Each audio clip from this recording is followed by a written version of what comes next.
돈의 총량이 사선으로 움직이지 않고 있다는 거예요. MC의 제곱의 그래프로 상승하고 있다는 거죠. 그러니까 저는 이렇게 상승하는 줄 알았어요, 돈이. 근데 알고 봤더니 이렇게 상승하는 거예요. 제가 처음에 5년, 10년 읽어나가는 기간이 매우 오래 걸리지만 그 다음부터는 엄청나게 빠른 속도로 돈이 증가하고 있다는 거죠. 내가 통제할 수 없을 만큼의 빠른 속도로 나가고 있다는 거예요. 그래서 앞에는 전혀 불가능할 거라고 생각이 들었지만 실제 가다 보면 그 다음부터 내 월급보다 자산에 나오는 속도가 빨라지잖아요. 그 다음부터는 아주 빠른 속도로 움직입니다. 돈이. 아주 매우 빠른 속도로 움직여요. 그 속도를 이제 제어할 수 없어요. 내 말을 안 들어요, 내 돈이. 저는 150억 자산가라고 지금 적어놨습니다. 사실 150억 자산가인데 오해하시는 분들이 많아요. 이 150억이 실제 총자산이에요. 순자산은 아니에요. 부채를 빼야죠. 부채를 빼야 되는데 150억 자산을 갖고 있는 사람은 매우 많을 거예요. 그죠? 근데 여기 나와서 강의할 만한 수준은 아니라는 거. 이 돈 갖고 있는 사람이 뭐 대단하다고 여러분들 앞에 감히 나와가지고 귀한 시간을 할애하겠습니까? 근데 제가 여러분들한테 자랑하고 말씀드릴 수 있는 부분은 150억 자산가라는 게 아니고 매달 현금으로 7천만 원 만들어내고 있다는 게 여러분들한테 자랑하고 소개하고 안내해드리고 싶고 여러분들이 이 길을 왔으면 하는 부분이에요.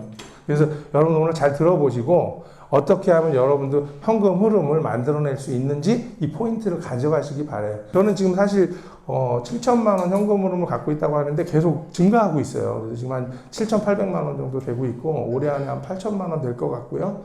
제가 한 3년 정도 지나서 제가 지금 운영하고 있는 회사를 그만둘 정도가 될 것 같으면 한 1억 정도를 목표로 지금 하고 있어요.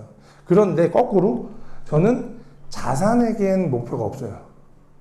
내가 얼마의 자산가가 될 건지는 목표의 대상이 아니에요. 근데 대부분 우리 부자가 돼야지? 그럼 뭐예요? 아, 나 10억 부자 돼야지. 20억 부자 돼야지. 아이, 나는 50억이야. 아니야, 나 100억 할 거야. 이렇게 총 자산에 대한 그 금액을 기준 잡는단 말이에요. 근데 그거는 크게 의미가 없어요. 왜냐면 내가 일하지 않고 나오는 돈이 얼마 정도 되느냐가 포인트 아니겠어요? 우리가 노후에 사는 데 있어서 100억 자산이 있으면 뭐 의미 있습니까? 그게 강원도 땅이면 아무 의미 없는 거잖아요. 그죠? 거기서 잔 나오고 막 그런 의미 없잖아요. 그죠? 아무 의미가 없어요. 그래서 현금 흐름을 얼마큼 만들어낼 거냐. 근데 이 중요한 거는 현금 흐름이라는 게 내가 일하지 않은 소득을 얘기하는 거예요. 일하는 소득은 근로소득이에요. 그러니까 현금 흐름이라는 거는 자산소득, 뭐 나쁘게 말하면 불로소득을 얘기하는 거예요. 그죠? 그러니까 일하지 않아도 나오는 소득이 한 1,000만 원에서 한 2,000만 원 정도 되면 여러분도 뭐 그냥 편안하게 사실 수 있잖아요. 그죠? 그렇게 어떻게 하면 이게 가능한지 한번 가볼게요. 자, 이제 첫 번째, 이게 워렌 버핏이라는 사람입니다. 주식 전문가로 알고 계시잖아요. 근데 그렇지 않아요, 실상은. 이 사람이 하는 말을 한번 볼게요. 잠자는 동안에도 돈이 들어오는 방법을 찾아내지 못한다면 당신은 죽을 때까지 일해야만 할 것이다. 무서운 얘기죠. 여러분 잠자고 있는 동안에 돈 들어오나요? 안 들어오시죠? 혹시 잠자고 있는 동안에 돈이 나가나요? 나가죠. 그러니까 잠자는 동안에 돈이 들어와야 되는데 잠자는 동안에 돈이 나가고 있어요. 그러면 그 꿀잠을 잘 수 있겠어요? 그죠? 굿잠을 못 자요. 근데 저는 굿잠을 자고 있는 사람 중에 한 명이죠. 하룻밤 자면 250만 원 정도 들어와요. 아침에 제가 이제 문자를 저는 밤 11시부터 아침 8시까지 문자를 안 오게 설정해 놨어요. 일반적인 문자는 오는데 은행에서 입금되는 문자는 안 오게 설정해 놨어요. 왜냐면 자다 말고 막 문자 오면 잠 깨잖아요. 입금 문자가 하도 많아가지고 제가 차단해 놓을 정도로 이렇게 돼 있어요. 아침 8시 되면 문자가 막 들어와요. 특히 특정 날 되면 많이 들어오기도 하고. 그래서 저는 부자는 돈이 일하게 한다는 책을 썼어요. 제일 첫 번째 쓴 책이 이거거든요. 제가 말씀드리고 싶은 건 뭐예요? 부자는 돈을 위해서 일하는 게 아니고 내 돈이 나를 위해서 일하게 만드는 거예요. 이게 핵심인 단어인 것 같아요. 그래서 제 책 제목을 이렇게 썼어요. 우리 영화 전우치 아시죠? 전우치. 강동원, 잘생긴 강동원이 나왔잖아요. 전우치의 영화를 보면 전우치가 부적을 이렇게 갖고 있습니다. 부적을 이렇게 쫙 던지면 멋있는 강동원이 한 명 또 나오죠. 10개 던지면 10명이 나오잖아요.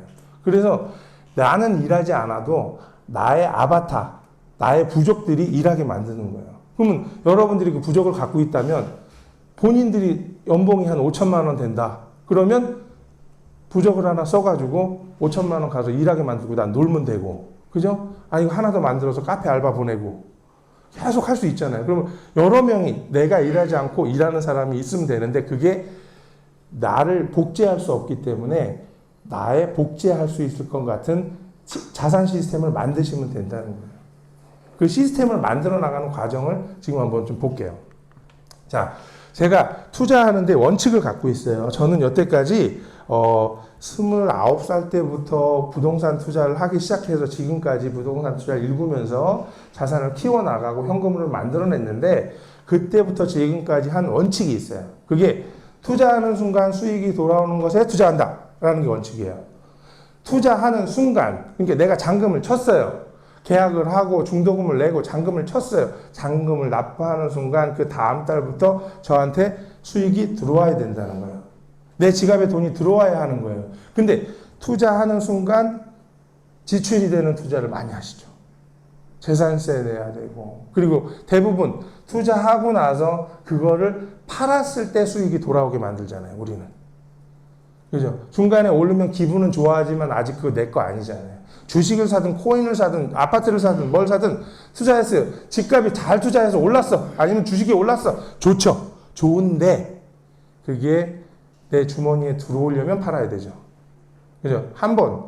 결국은 투자 한 번 해서 한 번 딱 실행 이익금이 생기는 투자예요. 일회용 투자예요. 그걸 차익형 투자라고 하는 거고요. 저는 투자하는 순간 매달 돈이 들어오게 만들어요. 그리고 저도 팔아요, 언젠가는. 팔면 또 수익이 또 생기죠. 제가 갖고 있는 자산은 팔면 안 오르진 않을 거 아니에요. 저도 오를 거잖아. 그럼 그런 차익을 또 한번 볼 수 있고 매달 현금으로도 받을 수 있는 투자만 했다라는 거예요, 여태까지. 그럼 넌 진짜 한 번도 안 했냐? 사실 하려고 했었어요. 재개발한다고 그래서 재개발 주택도 한번 사보고 뭐 좋다고 그래서 사본 적은 있어요. 다 실패했어요. 지금 재개발한다고 샀는데 5년 만에 취소돼가지고 10년째 갖고 있는 물건도 있어요, 지금. 그러니까 저는 하면 안 되더라고요. 그래서 나는 요행을 바라면 안 되겠구나. 난 행운의 사나이가 아니구나. 그래서 그냥 투자하는 순간 수익이 돌아오는 것에만 투자했다는 거죠. 여러분도 이렇게 하시면 돼요. 두 번째 투자 원칙은 간단해요. 충분히 이해했을 때 투자해라. 이건 뭐냐면 여러분들이 투자를 하는 데 있어가지고 잘 모르고 투자하시는 경우가 많아요. 아니면 옆집 아저씨, 아니면 옆집 언니, 직장 상사, 동료들이 소개해 주는 거. 이거 괜찮대. 아니면 그 사람들이 그걸 해서 돈을 버는 거. 이런 거에 투자를 한단 말이에요. 내가 잘 몰라요. 너가 이거 괜찮은 거지? 나 이거 해도 되지? 괜찮아. 그러고 사는 것들이 많아요. 이런 투자는 왜 내 인생을 남한테 맡기냐는 거예요. 내가 정확히 알아야 투자할 거 아니에요. 근데 저도 충분히 이해했다고 투자해도 모르는 게 많잖아요. 사실 사고 나면 모르는 게 더 많아요. 근데 충분히 이해하지 않은 상태에서 남 말만 듣고 이게 따라가는 식의 투자를 한다면 결국은 손해볼 수밖에 없는 거거든요. 그 기준을 남한테 맡긴 거잖아요. 그래서 그럼 제가 코인을 하겠어요? 안 하겠죠. 그럼 어떻게 알아요, 그걸? 오늘 어떻게 오를지 어떻게 내릴지 모르잖아요. 그리고 주식 같은 경우도 물론 잘 안 하시는 분 있죠. 잘 하시는 분 있는데 저는 그런 열정이 없어요.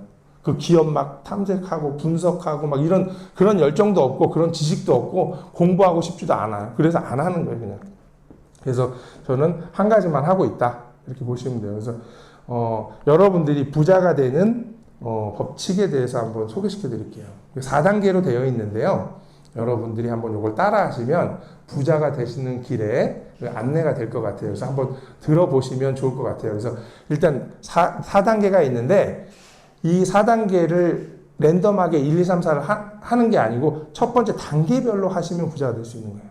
하나가 끝나고 2단계 하시고 2단계 끝나면 3단계 하시고 3단계 끝나면 4단계 하시면 돼요. 그렇게만 가신다면 여러분들이 부자가 되는 길에 마스터 플랜을 기획할 수 있는 거예요. 기획할 수 있다는 거죠. 그러면 부자가 될지 안 될지 모르겠지만 어쨌든 할 수 있는 방법이라는 거예요. 자, 첫 번째는 꿈을 꾸시는 거예요. 꿈을 꾸셔야 돼요, 여러분들. 여러분 꿈 아시죠? 꿈 뭔지 우리 초등학교 때 꿈, 중학교 때 꿈, 고등학교 때 꿈 많이 갖고 계시잖아요. 그죠? 저도 꿈이 많은 소년이었어요. 그죠? 여러분도 꿈 많았죠. 제가 고등학교를 실업계 고등학교, 공업계 고등학교에 들어갔어요. 기계과라고 들어보셨어요? 기계과. 뭐 하는 거냐면 용접하고 자동차 분해하고 뭐 쇠 깎고 뭐 막 줄질하고 뭐 배관 만들고 이런 게 기계과에서 하는 업무예요. 거기 들어갔는데 학교 선생님이 학기 초에 다 모아놓고 이렇게 반 학생이 이렇게 있잖아요. 모아놓고 학기 초에 항상 하는 게 있어요. 자, 지금부터 선생님 얘기하는 대로 손 들어. 그러면서 야, 집에 할머니 계신 분 손 들어. 엄마 있는 사람 손 들어. 아빠 있는 사람 손 들어. 집에 자기 집인 사람 손 들어. 자동차에 있는 사람 손 들어. 농사 짓는 사람 손 들어. 뭐 이거 했었죠? 기억 안 나세요? 다 젊으신 분이구나. 젊으신 분은 몰라요. 젊으신 분들은 몰라. 야, 이게 아마 90년대생은 모르실 거예요. 선생님 다 90년대이신 것 같아. 그래서 모르시는 것 같은데 저는 74년생이라 알거든요. 우리 땐 그걸 많이 했어요. 되게 많았어요. 그 항목이 집이 전세냐 월세냐부터까지 다 물어봤으니까. 그리고 아파트 사냐. 제일 창피했던 게 부모님 학력 얘기하는 거. 저희 아버지 초등학교밖에 안 나오셨거든요. 어머니 초등학교 중퇴하셨어요. 근데 저희 어머니 겨우 한글만 겨우 아실 정도 초등학교 2학년밖에 안 나오셨는데 근데 이 손드는 게 굉장히 창피해요. 부모님 초등학교 중퇴를 손들기가 그때 국민학교 중퇴 손들기 뭐해서 그냥 초등학교 졸업했다고 허위로 막 들고 막 그랬어요. 제가 지금 나쁜 짓을 한 거죠. 그리고 부모님 직업 저희 아버지 노동이고 노가다 옛날에 노가다 손드는 게 얼마나 창피해요. 그래서 그냥 뭐 노동 이런 데 손들고 그랬어요. 그거를 초등학교 때부터 고등학교 때 매년 학교 들어갈 때마다 손을 드니 얼마나 창피한 노릇이냐고. 그랬는데 고등학교 1학년 때 들어가서도 또 역시 그걸 하고 있는 거예요. 그리고 맨 마지막에 장래 희망, 꿈에 대해서 손들으라고 하더라고요, 선생님. 그래서 다 이제 막 종례 끝나고 집에 가야 되는데 선생님 계속 이거 하는 거예요. 그래서 자, 빨리 끝내줄 테니까 빨리 손들어. 자, 지금부터 물어볼게. 야, 의사, 교사, 공무원, 공고 나와서 엔진 조립하고 있는 애들이 무슨 교사가 되고 의사가 되고 정치인이 될 거예요. 아무 의미 없는 얘기죠. 그래서 선생님도 아무도 손 안 들고 있으니까 지쳤어요. 부르다가. 그래서 야, 그냥 하나로 통일하자 니네. 그래서 우리가 이제 귀가 쫑긋했죠. 뭔데요? 그랬더니 니네 그냥 공돌이로 통일하자. 공돌이로. 니네 어차피 공장 갈 거 아니야. 다 공장으로 취직 갈 거니까 공돌이로 하자. 그랬더니 좋아요. 다 그랬어요. 그리고 나서 선생님이 공돌이를 찾아보니 없어. 항목에 공돌이가. 유일하게 회사원이라는 게 있었어요. 그래서 이게 좋다. 50명을 다 회사원으로 해봐. 50명 회사원. 나머지 직업은 없는 거야. 그리고 나서 2학년 때도 마찬가지로 선생님이 회사원으로 50명의 꿈을 다 적었고요. 3학년 때도 꿈을 적었어요. 1학년 때부터 2학년 때, 3학년 때까지 50명이 꿈인 학교도 드물고요. 그리고 그 꿈이 3년째 변하지 않는 것도 드문 거예요. 그런데 더 황당하고 매직 같은 일이 일어났어요. 고등학교 2학년, 3학년 2학기 때 저희가 선생님의 손에 끌려가지고 회사로 다 팔려갔어요. 취업이라는 명목으로 다 팔려갔어요. 현장 실습이라는 목적으로 팔려갔어요. 50명이 다 꿈을 이뤘어요. 한 명도 빠짐없이 꿈을 이뤘어요. 그래가지고 지금까지 우리 모임은 야, 우리는 꿈을 이뤘잖아. 얼마나 이게 대한민국이 참교육이라는 게 이렇게 무섭습니다. 그래가지고 꿈을 이뤘는데 여러분들 꿈도 있으셨잖아요. 근데 제가 이제 지금부터 여러분들이 이제 90년생밖에 안 되시지만 지금부터 꿈을 한번 다시 꿔보자는 거예요. 다시 꿔봅시다. 그래서 이런 꿈을 다이소 가면 한 5,000원 정도면 살 수 있어요. 작은 건 3,000원 정도 되는 코르크로 돼 있는 이 보드판이에요. 보드판. 여기다가 여러분들이 원하는 꿈들을 붙여보자는 거예요. 어떤 거냐면 이런 거예요. 자, 나는 아파트를 좀 사고 싶어. 아니면 난 잔디밭이 깔려있는 전원주택도 사고 싶고, 자, 멋진 자동차도 사고 싶고, 크루즈 여행도 가보고 싶고, 상가도 사고 싶고, 하와이 여행도 가고 싶고, 또 꼬마 빌딩도 사고 싶고, 빌딩도 사고 싶어. 이런 내가 원하는, 내가 꿈꿀 수 있는 거, 돈 드는 게 아니잖아요. 붙여보는 거예요. 제가 한 2000년대 초반, 2000년이나 2001년 정도 때 꿈꾸면 간절히 이루어진다라는 책이 있었던 것 같아요. 정확한 제목은 모르겠는데, 하여튼 꿈꾸면 간절히 이루어진다? 그런 비슷한 책이 있었죠. 그죠? 그 책을 보았더니 거기에 이런 내용이 나왔어요. 내가 원하는 거를 붙여봐라.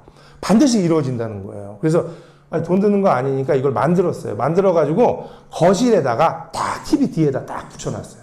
만들어 놓고 제가 원하는 걸 막 붙였어요. 뭐 잡지 같은 데서 오려서 붙이기도 이렇게 근사하게도 안 붙이고 대충 막 오려서 막 붙여놨어요. 그랬더니 집사람이 난리가 났어요. 동네 아줌마들 오기 창피하다고 빨리 뛰래요. 동네 아줌마들이 놀러 오는데 도대체 저 거실에 정면에 그 TV 뒤에 붙어 있는 건 뭐야 도대체. 우리 신랑이 미친 짓 하는 거야. 이게 안 되는 거야. 그래서 집사람이 몰래 떼어가지고 작은 방에다 옮겨놨어요, 이거를. 그래서 당신 보고 싶으면 작은 방 들어가서 혼자 봐. 그래서 이제 혼자 방 붙여놨더니 우리 딸내미가 5살 정도 되는 딸내미가 아빠 이게 뭐야? 그러더라고. 이게 꿈꾸면 이루어지는 보드야. 여기다 붙여놓으면 뭐든지 이루어진대. 그래? 그럼 아빠 나 레고 갖고 싶은데 그거 붙여놓으면 이거 받을 수 있는 거야? 그렇겠지. 이건 당연히 이루어진다고 그랬어. 그러더니 거기다가 레고의 그림이 있는 그 그림판을 붙여놓더라고요.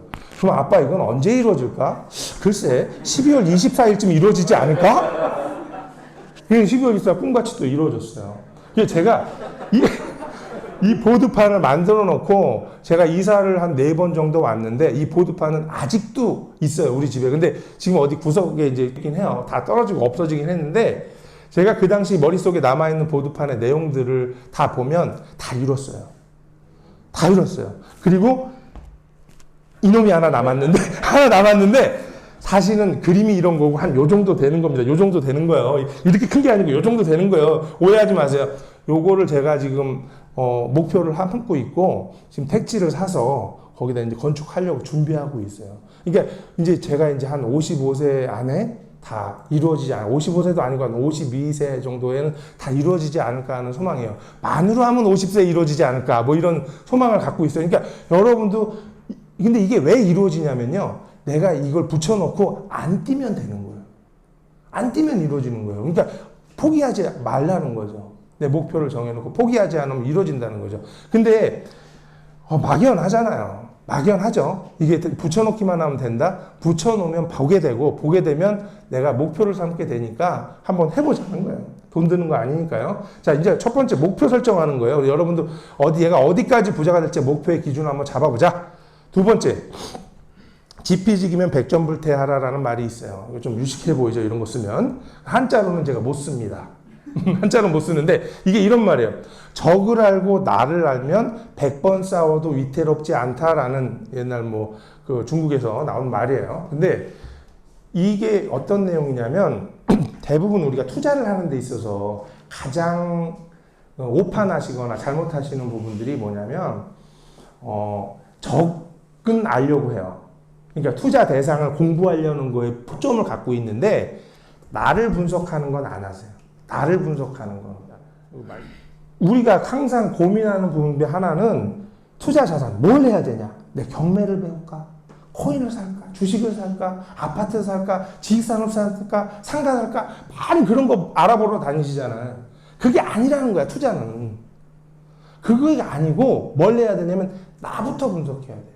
내가 어떤 사람이고 어떤 씀씀이를 가지고 있고 어떤 정도의 돈을 벌 수 있는 사람이고 아직 몇 년간 벌 수 있는 엔진이 남아있는 사람인지 그걸 분석하는 게 1단계인데 그걸 안 하고 맨 뚱그름만 잡으러 다니는 거야. 뚱그름만 잡고. 그러니까 맨 남 하는데 따라가고 내가 하려고 그러면 막차 타고 이렇게 변한다는 거 사람. 그러면 실망하면 난 운이 없다 이렇게 생각한다는 거지. 중요한 거는 나부터 일단 우리가 이건 전쟁 용어잖아요. 전쟁 용어. 적을 알고 나를 아는 게 내가 총알이 몇 개 있고 내 군사가 몇 명 있고 내가 며칠씩의 식량이 있는지를 알아야 적이 얼마 있는지 알고 공격을 해서 싸울 수가 있는데 거꾸로 나는 분석하려고 하지 않으면서 남만 알아내는 거는 전쟁에서 이길 수 없다라는 얘기잖아요. 똑같은 게 나를 알아야 된다. 그럼 나를 아는 방법은 뭐가 있을까요? 자, 미래의 가계부와 자산평가서를 쓰는 거예요. 에이, 이거 보면 표정이 싹 달라집니다. 왜? 무슨 요즘에 누가 가계부 써요. 가계부 쓰는 사람 없잖아요. 솔직히 가슴에 손을 얹고 가계부 쓰시는 경우 손 한 번 들어보세요. 들지도 마세요. 없어요.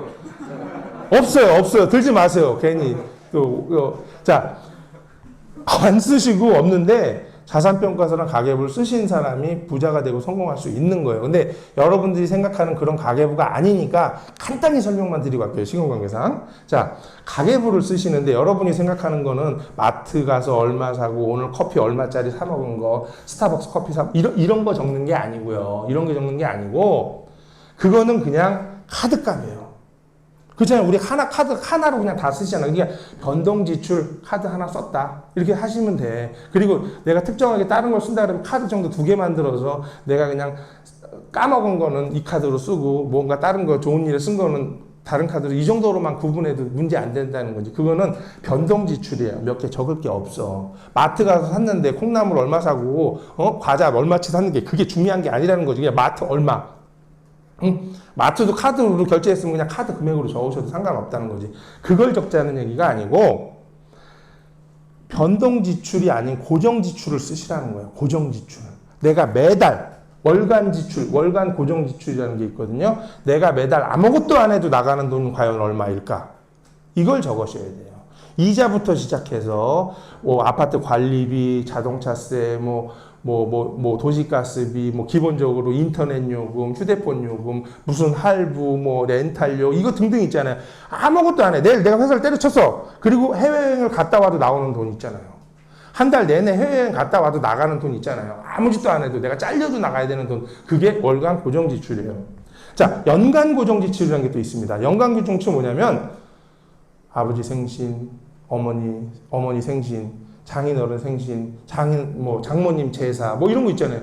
다 1년에 한 번씩 무조건 겪어야 되는 거죠. 겪어야 되는 거예요. 그리고 결혼기념일, 와이프 생일, 이거 와이프 생일 제일 중요한 날이잖아요. 이거 안 지키면 큰일 나잖아요. 그런 거 잘 기록해놨다 써야 되잖아요. 근데 그런 돈들이 연간 고정지출이에요.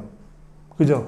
그리고 5월달 되면, 지금 5월달이잖아요. 돈 제일 많이 나가는 달이죠. 5월달이. 여러분처럼 이렇게 강의 들어오신 분은 그나마 적게 맥히는 거잖아. 어딘가 나가서 돈 써야 되잖아. 5월달이. 날씨가 너무 좋잖아요. 그리고 어린이날, 어버이날, 스승의 날 아주 그냥 돈이 아주 기가 막히게 나가죠. 통장이 탈탈탈탈 털리는 달이에요. 그죠? 여러분들은 그런데 항상 5월달이 지나가면 통장 잔고가 부족하고 카드 사용료가 많이 늘어나요. 그죠? 근데 왜 여러분들은 5월달을 올해 처음 살아본 것처럼 사시냐는 거예요. 우린 매년 5월달을 겪어요. 5월달이 1년 중에 가장 돈이 많이 나가는 달입니다. 근데 매년 5월달을 처음 살아본 것처럼 산다는 거예요. 제일 많이 나갈 거면 4월달에 덜 썼어야지. 3월달에 덜 썼어야지 5월달에 많이 쓸 거 아니야. 어버이날 효도하고 싶으면 3월달에 덜 썼어야지. 미리 예측할 수 있었잖아요, 우리가. 그럼 5월달 꼭 처음 살아본 것처럼 그때 가서 또 쓰고 6월달에 카드값 메꾸느라 지출 줄이고. 그죠? 그러니까 미리 예측할 수 있는 돈을 만들어 보자는 거예요. 내가 얼마 쓸 수 있는지. 그리고 나서 근로소득을 적어보는 거예요. 근로소득은 간단하죠. 월급 하나, 맞벌이 하면 2개, 끝! 그 옆에 자산소득이라는 칸을 만들어 놓으시고 아무것도 쓸 게 없지만 항상 비워놓으세요. 비워놓으세요. 내가 언젠가 여기다 채울 거다. 매달 한 달에 얼마씩 현금 흐름이 나오게 만들 거다라는 걸 만드시면 돼요. 이 양식은 제 카페에 오시면은 무료로 받아보실 수 있고, 그 다음에 영상 같은 거 찾아보시면 가계부 어떻게 쓰는지 디테일하게 나오니까 다시 보시면 돼요. 그 다음에 그렇게 하다 보면 내가 살고 있는 이 가계부를 한 달을 미리 한번 써보시면은 다음 달을 미리 쓸 수가 있어요. 컨트롤 C, 컨트롤 V 하면 되잖아요. 엑셀 파일이니까 V 해요. 한 달을 써봤더니 조금 안 맞을 수가 있어. 한 달 살아봐. 2달을 딱 살았잖아요. 그러면은 그 다음부터는 3달치를 미리 써보고 1년치를 미리 쓸 수가 있어요. 그래서 1년을 살아보면 내가 얼마 정도의 오차가 생겼는지를 알아낼 수가 있거든요. 그래서 1년치를 써보고 나서 1년치를 가계부를 썼다. 그러면 10년도 써볼 수 있고 20년도 써볼 수 있고 30년도 써볼 수가 있어요. 제가 써봤어요. 실제. 그러면 어떤 거야? 내가 3년 후에 진급할 거니까 급여가 오를 것까지도 다 계산해서 적어본 거예요. 그럼 난 반드시 3년 후에 진급해야 되는 거예요. 그럼 어떻게 해야 돼? 더 열심히 살아야죠. 그래야 진급할 수 있잖아요. 내가 왜 진급 일자를 정해놨으니까. 나는 진급 일자를 내가 정해버렸어. 그럼 그때에 맞춰서 무조건 해야 되는 거야. 그죠? 그리고 우리 애가 이제 초등학교 들어간다. 그럼 과외비도 들어갈 거 아니야. 학원비가 더 들어가니까 그때 맞춰서 미리 해서 10년치, 20년치를 쫙 적어볼 수 있다는 거지. 그죠? 그리고 나서 10년치를 딱 계산해 보세요. 기가 막힐 겁니다. 그 돈이 어마무시할 것 같지만 아니에요. 얼마 안 돼요. 얼마 안 돼요. 와, 내가 10년을 미리 예측해갖고 써봤더니 돈이 없어. 한 3억, 4억, 많아, 1억, 2억 이렇게밖에 안 모여요. 실제 계산해봤더니 그걸 느끼셔야 되는 거예요, 여러분들이. 그걸 느끼라고 써보는 거예요. 왜? 이렇게 살다 그 집 꼴 못 면하겠구나 아셔야 된다는 거죠. 왜? 애들은 점점 자라고요. 지출은 점점 늘어나고 물가는 계속 상승해요. 그잖아요. 물가는 계속 상승하고 지출할 건 늘어나고 쟤들은 커가서 이제 통닭 한 마리 혼자 다 먹고 이런 상황에 살아야 되는데 내 월급은 안 늘어나잖아요. 세상에 안 오르는 거 딱 두 가지 있어요. 내 월급하고요. 애들 성적 두 개는 안 올라요. 그건 절대 진리예요. 절대 진리. 아무리 쏟아봐도 안 올라가는 거예요. 그거는. 자, 그렇게 보시면 돼요. 미리 써보라는. 그러면 미래를 예측할 수 있는 엔진을 여러분들이 일단 한가를 가질 수 있다. 이런 거예요. 그리고 과거를 찾아볼 수 있죠. 얘가 어버이날 얼마를 줬고 아내한테 생일 선물을 예전에 얼마치를 사줬는지까지 다 이혼할 때 다 적어볼 수 있는 거예요. 이게 있으면 가능한 거예요. 그죠? 내가 너한테 뭐 선물한 거, 결혼기념일날 내가 시계 사준 거 다 돌려받아야 되잖아요. 그거를 다 찾아볼 수 있다는 거지. 자, 그리고 나서 자산평가서라는 걸 써보시면 됩니다, 여러분. 자산평가서. 자산평가서라는 건 이런 거예요. 한 달에 한 번씩 내가 갖고 있는 자산의 정도를 재보시는 거예요.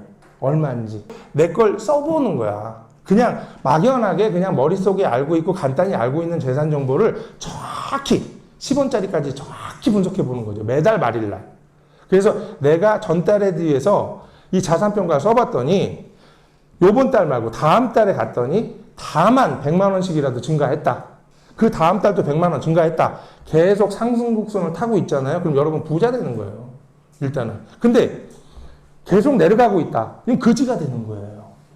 내가 3개월을 자산평가를 써봤더니 계속 하락하고 있네. 그러면 빨리 내 생활 패턴을 바꾸지 않으면 망하는 거예요. 망하는 거예요. 근데 거꾸로 계속 봤더니 서서히 상승하는 사람이 있어. 그러면 그분은 반드시 부자가 되는 길로 간다. 근데 그런 분들이 없다는 게 문제예요. 아닌데요? 저 계속 통장 잔고 느는데요? 안 그래요. 여러분들 해보시면 올라갔다 내려갔다 올라갔다 내려갔다 올라갔다 내려갔다 하는 게 우상향하는 것 뿐이에요. 실제 오르막 내리막을 계속 반복합니다. 오르막 내리막을 반복해가면서 올라가고 있어요. 어떤 달은 내려가고 지금까지 5월 달은 자산이 내려갔다가 6월 달부터 다시 올라갔다가 휴가 가면 또 내려가고요. 추석 때 되면 또 다시 한번 내려가고요. 크리스마스 되면 다시 한번 내려가고요. 계속 그게 반복돼요. 그러니까 내 수입은 일정한데 지출에 나가는 양이 변동되기 때문에 그래요. 이벤트가 다르기 때문에. 그래서 그런 부분들을 미리 예측해서 아주 평행적으로 계속 상승하게끔만 내가 관리할 수 있다면 부자가 될 가능성이 매우 높으신 분이에요. 그래서 그렇게 가지고 그 증가 속도가 작다라도 그건 걱정하지 마세요. 우리가 저축해갖고 부자가 될 건 아니니까. 그죠? 저축은 시드머니, 종잣돈만 만들 거니까 그 종잣돈을 만드는 단계를 유지하고 내 생활 패턴을 건전하게 만드는 단계가 일단 첫 번째가 중요한 거니까 그것만 가져가시면 돼요. 자, 저는 2003년도인가부터 2002년도부터 자산평가서를 쓰기 시작한 것 같아요. 지금까지도 쓰고 있고요. 가계부는 지금 끊었어요, 저는. 5년 전에. 그러니까 5년 전에 저는 더 이상 지출을 통제하지 않아도 되겠다 해서 가계부를 안 쓰고 가계부를 안 썼다는 의미가 지출을 안 쓴 거지 자산은 써요. 이건 써요. 이거는. 저도 회사 대표이기 때문에 월급은 받습니다. 그래서 월급은 한번 받고요. 그 다음에 여기 자산 정도에 140개의 칸이 들어있어요. 140개의 칸이. 어딘가에서 140군데 매달 저한테 돈이 들어와요. 그러니까 이건 의미가 없어진 거예요, 이제. 근데 여러분들은 어때요? 이게 의미가 있지. 여기는 지금 비어있을 거라는 거예요. 근데 앞으로 여길 채워나가시면 된다는 거지. 그래서 저는 얼마가 되는지 모르겠지만 140군데에서 매달 저한테 돈이 들어오고 있다는 거지. 그게 뭐 몇만 원부터 시작해서 뭐 몇백만 원, 몇천만 원짜리 들어오는 것도 있어요. 근데 그렇게 나눠져 있다는 거지. 이거를 키워나가시면 부자가 된다는 거예요. 그래서 자산평가서를 쓰기 시작을 했는데 제가 가계부도 직접 썼어요. 우리 아내는 가계부를 쓰지 않았어요. 우리 집사람이 가계부를 써줬으면 좋겠는데 가계부를 한 번도 쓰지 않았어요. 제가 부탁을 했지만 쓰지 않았어요. 그래서 제가 썼어요. 제가 썼는데 집사람이 어떤 직업을 갖고 있었냐면요. 직업이 없어요. 결혼할 때 잠깐 결혼하기 전에 직장생활 하다가 아기가 생기면서 임신하고 이제 배가 많이 나온 상태에 그만뒀어요. 근데 요즘엔 육아휴직 이런 거 되게 좋잖아요. 이제 그 당시에는 육아휴직이 아니고 배 나온 여자가 회사 다니면 기분 나쁘다고 생각했어요. 부장님들이.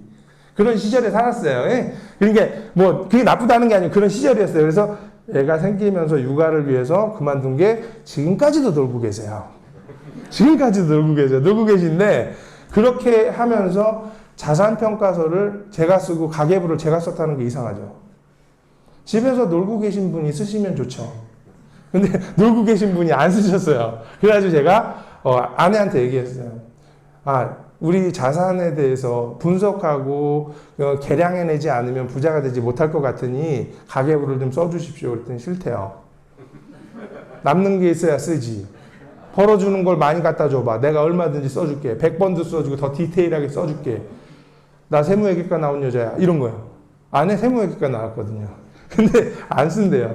적자 가계부는 쓰고 싶지 않대요. 그래서 제가 그랬어요. 그러면 당신 그럼 내가 한번 써볼 테니까 그러면 월급을 내가 한번 관리해보는 건 어떨까? 그랬더니 뭐라 그랬을 것 같아요? 당신 미쳤지? 당신 미친 거 아니야? 그럼 나는 집에서 놀고 있는데 당신이 돈 받아서 나 생활비 주면 난 뭐냐 그럼? 애 키우는 사람이냐? 이렇게 하는 거예요. 기분이 매우 나빠요. 지금 생각해봐도 기분 나쁠 일이에요. 그거는. 여러분 동의 안 하시겠죠? 당연한 얘기죠. 그죠? 안 하실 거예요. 근데 그걸 갖고 한 달을 넘게 싸웠어요. 그래서 하자. 내가 한번 해볼게. 나 잘 할 수 있을 것 같아. 내 자산관리 잘 할 수 있을 것 같아. 당신 벌어오는 월급이 얼마인지는 알아? 그러니까 제가 250만 원 벌었거든요. 250만 원 버는 놈이 뭘 띄워주고 그러니까 뭘 아내한테 생활비를 띄워주고 뭘 관리해서 뭘 부자가 되냐는 거야. 사실은. 그죠? 그런데 전 하고 싶었어요. 희망을 갖고 싶었어요. 그래서 아내를 설득하다마다 한 달 반 만에 아내가 또 물어보니까 아내가 화가 나가지고 할렘하고 말렘 마라! 그러더라고요. 할렘하고 말렘 말어 그러더라고요. 그래서 고마워! 그랬어요. 아내 허락한 게 아니죠. 화나가지고 던진 말인데 제가 덥석 고마워! 그래버렸어요. 그런데 아내도 내가 이 인간한테 말을 실수했구나. 이렇게 돼버린 거야. 그래서 이제 어쨌든 그 이후로 제가 아내한테 가계부를 쓰면서 매달 공유 파일을 보여주고 있고요. 아내는 당분간 삐져서 그걸 보지 않았어요.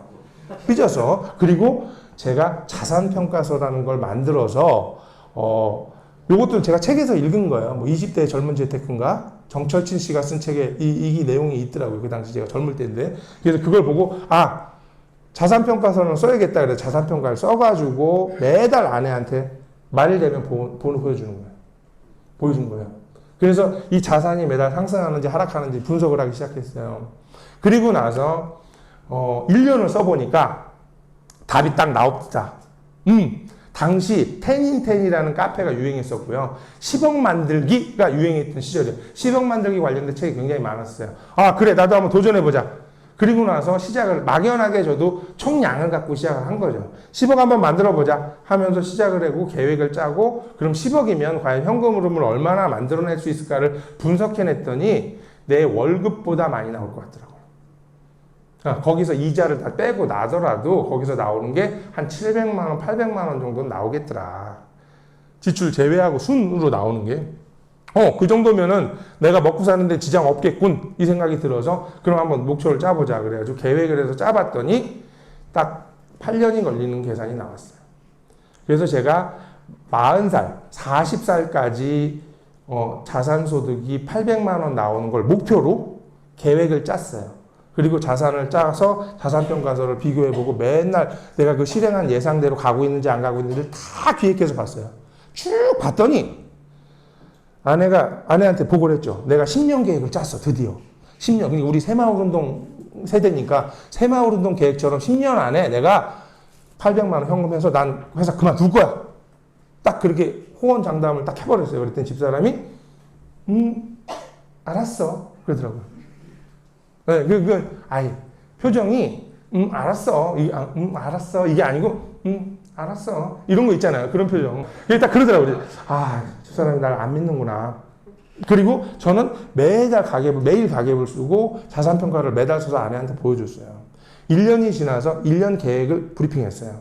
아내한테. 내가 10년 계획 짠 것 중에 1년을 지금 해봤더니 목표를 달성했어. 간신히 달성했어. 그랬더니 집사람이 알았어요. 저희 12월 31일 날 항상 했거든요. 2년째도 그런 대답이었어요. 3년째도 그런 대답이었는데 4년째 됐는데 제가 초과 달성을 해갖고 5년치를 미리 땡겨 달성했어요. 계속 조금씩 이렇게 하다 보니까 땡겨 달성돼가지고 4년 만에 5년치를 달성해서 너무 제가 흥분했어요. 12월 30일 날 제야종 소리가 딱 울리고 나면 애들은 자, 그리고 집사람하고 저 파일을 열어놓고 제가 브리핑을 했어요. 내가 요번에는 4년 만에 5년, 1년을 땡겨 단축했다. 그러니까 4년 동안에 1년을 더 이제 세이브 한 거죠. 그래서 얘기했더니 집사람 표정이 진짜야? 이렇게 바뀌더라고요. 아내가 저를 인정해 주는데 4년 걸린 거예요. 아내가 제 말을 믿어주는데 4년 걸렸어요. 그래서 4년 하다가 9년 만에 39살에 제가 그걸 목표를 달성하고 그만뒀어요, 회사를. 3단계로 가겠습니다. 3단계. 자, 인생의 마스터 플랜을 짜보는 게 마스터 플랜. 여러분들 그 기획한다 그러죠? 내 삶을 미리 짜보는 거예요. 10년 계획, 20년 계획, 30년 계획을 짜보는데 일단 픽피처를 큰 그림을 그려놓고 그 다음에 작은 그림의 계획을 짜서 실행해 나가시면 돼요. 큰 걸 첫 번부터 이렇게 한다고 생각하시면 안 되니까. 그럼 이거는 뭘로 짜냐? 이걸 기준으로 짜는 거예요. 이걸 기준으로. 내가 원하는 거, 내가 갈망하는 거, 내가 목표하는 거, 내가 즐기고 싶은 거. 이걸 기준으로 마스터 플랜을 짜시는데 짜서 배열을 해보시는 어떤 순서대, 어떤 라인업으로 놨을 때, 어떤 테크트리로 놨을 때 빠른 속도로 부자가 됐을지 예측해 볼 수 있는 거예요. 자, 이걸 사면 얼마 정도인지 알아볼 수는 있죠. 이 서로 마음속에 틀린 거를 본다면 아파트인데 강남 아파트를 생각하시는 분도 있고 동탄의 아파트를 생각하시는 분도 있고 또 뭐 지방의 다른 아파트를 생각하시는 분도 있어요. 금액은 다 다를 거예요, 각자마다. 그럼 그걸 샀을 때 현금 흐름이 얼마 정도 나오는지 예측해 볼 수는 있겠죠. 그럼 그걸 기준으로 계산해 보는 거예요. 아파트를 하나 살 때 월세를 얼마 받을 수 있고 그러면 내가 자산이 어떻게 증가하는지 계약표에 가계부에 넣어보면 쫙 달라지겠죠. 그럼 이거 사고 이거 사고 이거 사는 게 맞는 건지 이거 사고 이거 사고 이거 사는 게 맞는 건지 이거 사고 이거 사고 이거 사고 이거 사는 게 맞는 건지 이거 사고 이거 사는 게 맞는 건지 다 짜보라는 거야. 어떤 순서로 가는 게 가장 빠른 테크인지를 여러분들이 미리 예측해 보자는 거예요. 그러면 계산을 만들 수가 있는데 계산을 한번 해보시고 가계부에 대입해서 쫙 보시면 아마 120년 정도 나올 거예요. 그죠? 그 정도 나와요. 저도 처음에 꿈을 가지고 기획해갖고 분석해서 만들어 봤더니, 황당한 말도 안 되는 기간이 나왔어요. 80 몇 년 나왔어요. 80 몇 년. 80 몇 년이 나와서, 야, 이거는 내가 불가능하겠구나. 그래서 일단 10년만 잘라서 계획해보자. 이거 해놓고 나서 내 꿈을 버리는 건 아니고 10년 안에는 어디까지 아니면 5년 안에는 어디까지 목표를 정해놓고 거기까지 달려가 보자. 아파트 2개 사고 뭐 하나 살 때까지가 1단계다. 여기까지가 2단계다. 3단계다. 4단계다. 이렇게 가보자는 거지. 해봤더니 돈의 총량이 사선으로 움직이지 않고 있다는 거예요. NC의 제곱의 그래프로 상승하고 있다는 거죠. 그러니까 저는 이렇게 상승하는 줄 알았어요, 돈이. 근데 알고 봤더니 이렇게 상승하는 거예요. 제가 처음에 5년, 10년 읽어나가는 기간이 매우 오래 걸리지만 그 다음부터는 엄청나게 빠른 속도로 돈이 증가하고 있다는 거죠. 내가 통제할 수 없을 만큼의 빠른 속도로 나가고 있다는 거예요. 그래서 저는 80 몇 년 걸리는 거를 20년 만에 이룬 거예요. 그러니까 그게 가능해진다는 거예요. 근데 아직 다 이루지 못했지만 한 20년 걸리겠죠. 한 2, 3년 있으면 되니까. 그럼 20년 정도 이룰 수 있는 게 앞에는 전혀 불가능할 거라고 생각이 들었지만 실제 가다 보면 그 다음부터 내 월급보다 자산에 나오는 속도가 빨라지잖아요. 그 다음부터는 아주 빠른 속도로 움직입니다.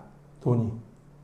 아주 매우 빠른 속도로 움직여요. 그래서 이 벌어내는 들어오는 속도가 빠르기 때문에 다시 투자하고 리사이클링하는 속도들이 굉장히 빨라진다는 거예요.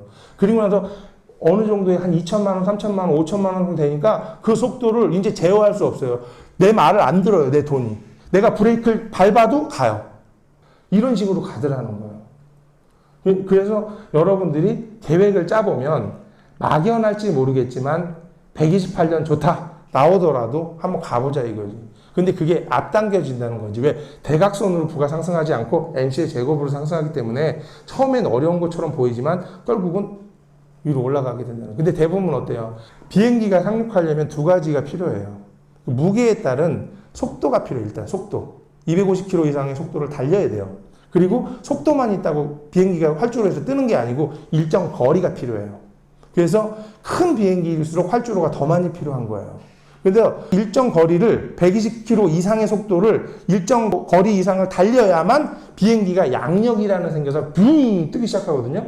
근데 우리는 삶에 있어서 이 양력이 안 생겨요.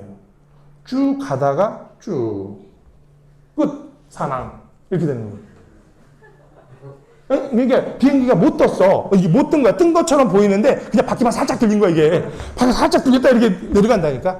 그런 삶을 살고 계시는. 그러니까 그 시간이 여러분들은 시간이 많이 남아 있다는 거에 축복인 거예요. 다 젊으시잖아요. 90년생이시니까 그런 분들은 젊으니까 얼마든지 지금 남아 있는 시간이 많으니 빨리 비행기를 띄워야 된다는 거지. 자산의 총량은 아직 부족하지만 거리는 많이 남아 있다는 거야. 활주로의 거리는 속도만 내면 돼. 내가 속도를 낼 줄 몰라서 그런 거야. 아직 많이 남았어. 근데 내가 지금 막 60년생인데요. 그러면 이제 활주로 거리가 짧은 거야. 아무리 속도를 내도 뜨기가 어렵지. 그죠? 근데 빨리 오신 거예요, 여러분들. 자, 그래서 마스터 플랜을 짜보시면은 된다. 그래서 나를 예측하고 거기대로 방향성대로 가시면 되는데 가다가 수정할 수도 있어요. 방향을 바꿀 수는 있어. 근데 원칙은 가져가시라는 거예요. 투자하는 순간 수익이 돌아오는 것만 투자한다면 가능한 거예요. 근데 아니죠.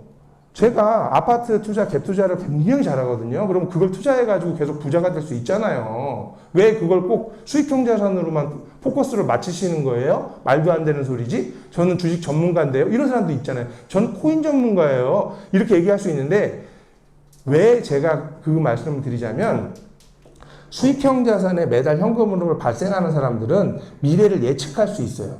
왜? 내가 얼마씩 받는지가 정해졌잖아요. 그러니까 예측이 가능한데 아파트 투자 내가 차익형으로 샀어요. 이 오름의 기준을 언제라고 장담할 수 있어요? 계획할 수 있어요? 3년 후에 2배 된다고 희망사항은 가질 수 있지만 실제 그렇게 되지 않잖아요. 5년 걸릴 수 있고 10년은 걸릴 수 있고 2배 올랐어요. 팔라고 그랬더니 2년 실거주 해야 된대. 2년 실거주 했어요. 그리고 10월 8일 날 했더니 다시 내려가요. 큰일 났네. 이거 어떻게 하죠? 근데 정권이 바뀌어가지고 실거주를 5년으로 바꿔서 이것도 어떡하지? 왜? 내 삶을 내가 정해서 내가 기획해서 가야 되는데 남이 기획해준 대로 가야 된다는 거예요. 남이 만드는 판에서 내가 움직여야 될 필요는 없다는 거죠. 여러분 인생은 여러분이 사셔야 되잖아요. 그럼 여러분이 계획해놓고 여러분이 계획한 방향성으로 가셔야 되는데 거꾸로 남이 집값 여러분들이 스스로 못 올리잖아요. 여러분이 삼성전자 주식 사놓고 삼성 주식을 여러분들이 올릴 수 없잖아요. 뭐 외국인 투자자 정도면 올릴 수 있겠지만 여러분들은 못 올린단 말이에요. 아무리 큰 개미라도 되게 커져야 돼요, 개미가. 그러니까 못 올리는 거랑 똑같은 거예요. 그러니까 여러분들이 투자의 포인트를 못 잡는다. 그러면 결국은 내가 목표를 설정하잖아. 주식해서 돈 벌어야지. 난 목표는 2배야. 근데 기간은 6개월이야. 그 6개월을 뭔 기준으로 6개월이라는 거예요? 기간과 금액이 정해지지 않잖아요. 근데 수익형 자산으로는 기간과 시간을 정할 수 있다는 거지. 그러니까 예측을 할 수 있다는 거예요. 우리 삶을. 그래서 몇 살에 내가 은퇴할 수 있다는 계획을 짤 수 있다는 거죠. 제가 만약에 차익형 투자를 했다면 아마 못 짰을 거예요. 40살에 은퇴하는 계획을 못 짰을 거라는 거죠. 그리고 네 번째 단계로 가겠습니다. 네 번째 단계는 이제 투자를 공부하시는 거예요. 이제 투자 공부하시는 거예요. 1단계, 2단계, 3단계 마친 상태에서 여러분들이 코인을 하고 싶다면 코인을 하시고 주식을 하고 싶으면 주식을 하시고 부동산을 하고 싶으면 부동산을 하시는 거예요. 근데 거꾸로 돼 있다는 거예요. 우린 이 4단계만 하려고 한다는 거야. 이게 여러분들이 어떻게 부자가 될지 방향도 모르고 그냥 불나방처럼 공격만 하는 거예요. 그러다 보니까 맨날 막차 타고 속 쓰리고. 정리를 하자면 부자가 되는 원칙은 첫 번째 목표 설정이에요. 첫 번째 목표 설정. 그 다음에 두 번째 내 자산을 분석하고 자산이 어떻게 커가는지를 예측할 수 있어야 된다. 그 다음에 세 번째가 투자의 순서를 정해야 된다. 처음부터 건물 사고 빌딩 사면 안 되겠죠. 처음부터 단계가 있어야 돼요. 그리고 나서 투자 공부를 시작하시라는 거죠. 그런데 그럼 저 아파트 사고 있는 갭 투자로 사놓은 거 다 갖다 치워버리라는 얘기인가? 아니에요. 그럼 저 주식 갖고 있는 거 다 팔아 치워요? 아니에요. 그거 하세요. 여러분들이 종잣돈을 마련하는 과정에서 그게 맞다고 판단되시면 그거 하시면 돼요. 근데 언제까지 그거 할 거 아니에요? 종잣돈을 만든 다음부터는 수익형 자산으로 안전하게 옮겨놓고 또 종잣돈 만들으세요. 그러셔도 늦지 않다는 거지. 근데 계속 그거를 모든 전략을 차익형 투자에만 포커스를 맞춘다면 미래를 예측할 수 있는 엔진을 여러분들은 얻을 수가 없다라는 거예요. 네. 수익형 투자와 차익형 투자에 대해서 설명을 한번 드려보겠습니다. 여러분들이 오늘 오셔가지고 투자 자산에 대해서 쫙 설명을 한번 들어볼 거예요. 들어보면 과연 내가 어떤 걸 투자해야 될지 어떤 게 적합한지를 한번 본인 스스로가 느끼고 가시면 돼요. 어떤 단점이 있고 어떤 장점이 있는지 제가 아주 객관적으로 설명해 드릴게요. 자, 말씀드렸죠. 수익형 투자는 투자하는 순간 수익이 돌아오는 투자. 차익형 투자는 투자하고 나서 그걸 팔았을 때 차익이 생겼을 때 이득이 생기는 거예요. 그때 차익이 안 생기면 망하는 거고. 그래서 한 번 사서 한 번 하는 일회용 투자라고 부르기도 해요. 일회용 투자. 자, 차익형 투자 이런 게 있어요. 근데 느낌은 아시죠? 딱 차익형 투자 이게 딱 보니까 그죠? 이거 같죠? 이거 같죠? 그냥 뭐 굳이 부연 설명 안 해도 그지? 넘어갑시다. 자, 수익형 투자. 하나씩 한번 볼게요. 이런 게 있다는 거죠. 수익형 자산에는. 자, 하나씩 볼게요. 자, 주식. 주식. 여러분, 주식도 수익형 투자 자산으로 볼 수 있죠. 그러니까 여러분들이 생각하는 시세 상승을 목적으로 사는 거 말고 배당 목적으로 사는 경우도 가능하겠죠. 근데 대한민국은 시장 파이가 좀 작아서 수익형 뭐 4% 난다 하지만 1년에 한 번 배당하고 막 이래서 약간 수익이 좀 애매하잖아요. 근데 미국 주식 같은 경우는 분기 배당하거나 월 배당하는 상품도 있으니까 그런 거 투자하신다면은 그런 것도 포트폴리오로 갖고 수익형으로 가지고 계신 분들 실제 있어요. 아주 건전하게. 그래서 그런 분들은 수익형 투자의 일종이다라고 보시면 되지만 대부분의 99.9%는 차익형 투자로 주식을 사용하고 있다는 건 사실이잖아요. 그죠? 넘어갈게요. 자, 아파트. 아까 아파트도 있었어요. 여러분이 살고 있는 아파트들도 다 차익형 투자시겠죠. 그리고 내가 깔고 있는 집은 자산이 아니에요. 내가 깔고 있는 집을 자산이라고 생각하면 큰일 날 일이에요. 큰일 날 일. 그냥 실거주를 위해서, 실거주 2년을 채우기 위해서 앉아있는 것 뿐인 거지. 그걸 가지고 뭔가 수익이 발생하거나 그러진 않잖아요. 오히려 고장나면 고쳐야 되고, 재산세 내야 되고, 그러잖아요. 관리비 내야 되고. 그러니까 내가 깔고 있는 집이 비쌀 필요는 사실 없다. 뭐 이런 거예요. 그죠? 그래서 아파트인데, 저는 초창기에 아파트 투자를 많이 했었어요. 초창기에. 제가 처음 아파트 투자를 한 건 뭐냐면 아마 영상 보신 분 아실 거예요. 그냥 얻어 걸린 거예요. 그냥 동네에 청약 다 한다고 그래서 청약 통장길래 훅 넣었더니 됐어요. 그냥 돼가지고 그냥 했어요. 1억 7천에 분양받았는데 돈이 없어가지고 대출 최대로 받아서요. 7천만 원 투자해서 월세 줬어요. 돈이 없어서 준 거예요. 제가 갈 수가 없어서. 좋은 아파트 가고 싶었는데 저 임대 아파트 살았는데요. 새로 아파트가 지어졌는데 그 청약이 된 거야. 가려고 했더니 한 달 이자가 60만 원이래요. 60만 원이면 하루에 2만 원어치 잠을 자야 되는 거예요. 무서워서 못 자겠더라고. 2만 원짜리 잠을. 당시 물가가 그랬어요. 2만 원이면 모텔에서 잘 수 있는 돈이었어요. 그 당시. 그러니까 못 자겠는 거예요. 그 당시 1억에 대한 이자가 60만 원 정도 했으니까. 그래서 아내한테 얘기했어요. 나 도저히 못 들어가겠다. 그냥 아내가 이게 뭔 소리요. 딴 집 다 이사 가는데 나 여기 뭐 넣을 건지 다 계산해 놨는데 거실에 뭐 넣고 작은 방에 뭐 넣고 애들 방 어떻게 만들 건지 다 생각해 놨는데 지금 와서 안 들어간 데는 이런 말도 안 되는 소리가 어딨냐 이거야. 아내 설득해서 안 들어갔어요. 그리고 세를 줬어요. 자, 전세를 주려고 했더니요. 전 몰랐어요. 대출금이 많으면 전세 못 주는 거라면서요. 그때 29살 때 제가 어떻게 알았겠어요. 몰랐죠. 그래서 그래요? 그럼 어떻게 해야 돼요? 월세밖에 안 됩니다. 그럼 월세로 해주세요. 그럼 월세 얼마 받나요? 그랬더니 한 70만 원 정도 받는데요. 그래요? 근데 잘 알아봤더니 외국인한테 저희 평택엔 외국인 미군이죠. 미군한테 세 주는 게 있어서 미군한테 세 주면 130만 원을 받을 수 있다는 거예요. 대신 소파 놔주고 뭐 TV 놔주고 뭐 이런 거 놔주면 된대요. 아싸 그래가지고 막 사다가 설치해주고 받았어요. 130만 원을 받았는데 현금으로 1년치를 한꺼번에 줘요. 당시 5만 원권이 없었어요. 현금 주면서 영어로 저한테 세보라고 하더라고요. 그래서 오케이 그리고 세봤어요. 신발 나가면서. 1년치를 받으니까 너무 기분이 좋잖아요. 이게 자본의 힘이구나. 그래 지금부터 시작하자. 얻어 걸린 거예요. 그냥 얻어 걸린 거. 아무것도 모르는 30살짜리. 그러니까 제가 29살 때 청약 넣어갖고 31살에 이게 지어졌으니까 그러니까 얻어 걸린 게 31살짜리 뭘 하겠어요. 그러다가 안 되겠다. 더 아파트를 사야겠다. 그래서 아파트를 더 사서 또 월세를 줬어요. 또 사서 또 월세를 주고 3개, 4개 정도를 샀는데 저는 열심히 돈을 모아서 대출을 일으켜서 최대한 일으켜서 월세를 받고 4개까지 늙혔어요. 늙히고 나서 아내를 딱 봤더니 저를 쫙 째려보고 있더라고요. 우리는 아직 임대 아파트 살고 있는 거야. 아내가 기분 좋겠어요? 우리가 세주고 있는 4개 아파트는 다 새 아파트예요. 큰 평수의 아파트고 우린 24평짜리 임대 아파트에 아직 눌러 앉아 있는 거예요. 8년째. 집사람이 저를 째려보고 있는지 몰랐어요, 저는. 그래서 겁이 나서 그 갖고 있는 집 중에 가장 적은 평수 28평짜리로 이사 가기로 약조를 해줬어요, 집사람한테. 그리고 이제 그 다음에 이사를 갔죠. 그래서 저는 아파트가 투자 자산의 최고라고 생각했어요. 사실 맞죠? 초보들이 하기 굉장히 좋아요. 환급성도 좋고 어디 사기당하기도 어렵잖아요. 이게 얼마가 시세인지 정확히 알 수 있잖아요. 부동산 중에 아파트가 가장 인기 있는 이유가 그거잖아요. 환급성.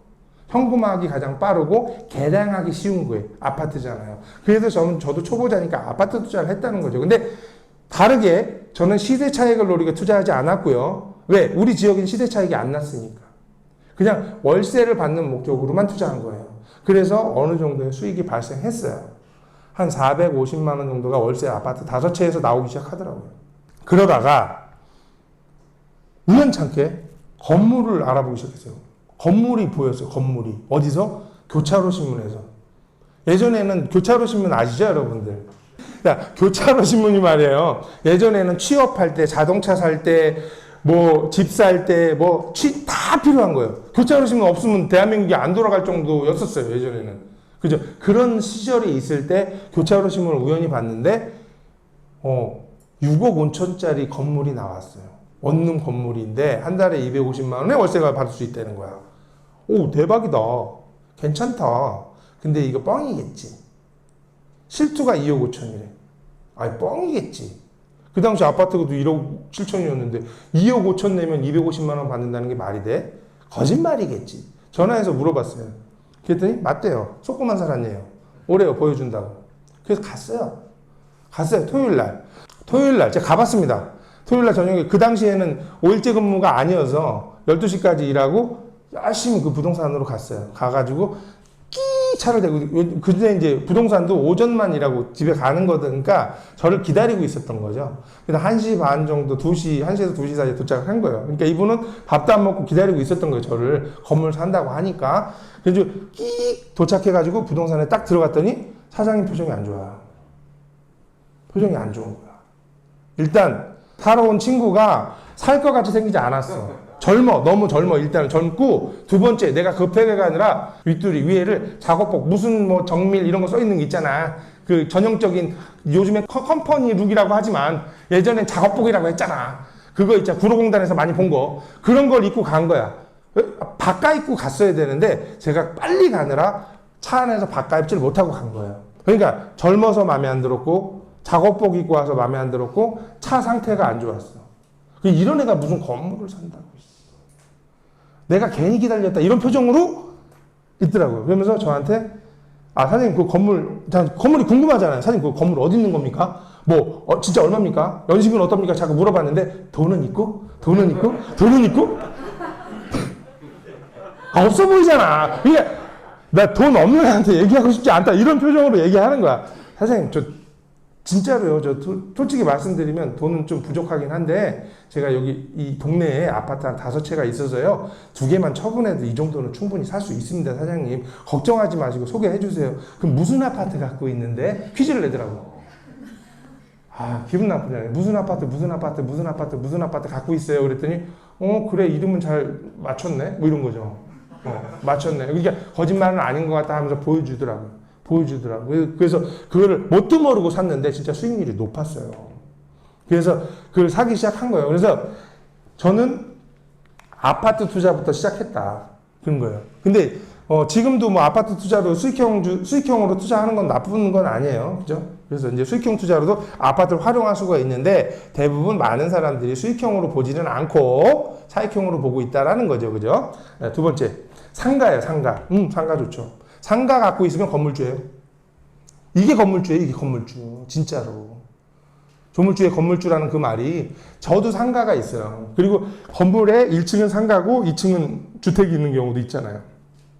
제가 1층에 이렇게 지나가잖아요. 그럼 내가 세입자 이렇게 보잖아요. 그럼 세입자 보면 나와가지고 사장님 어떻게 오셨어요?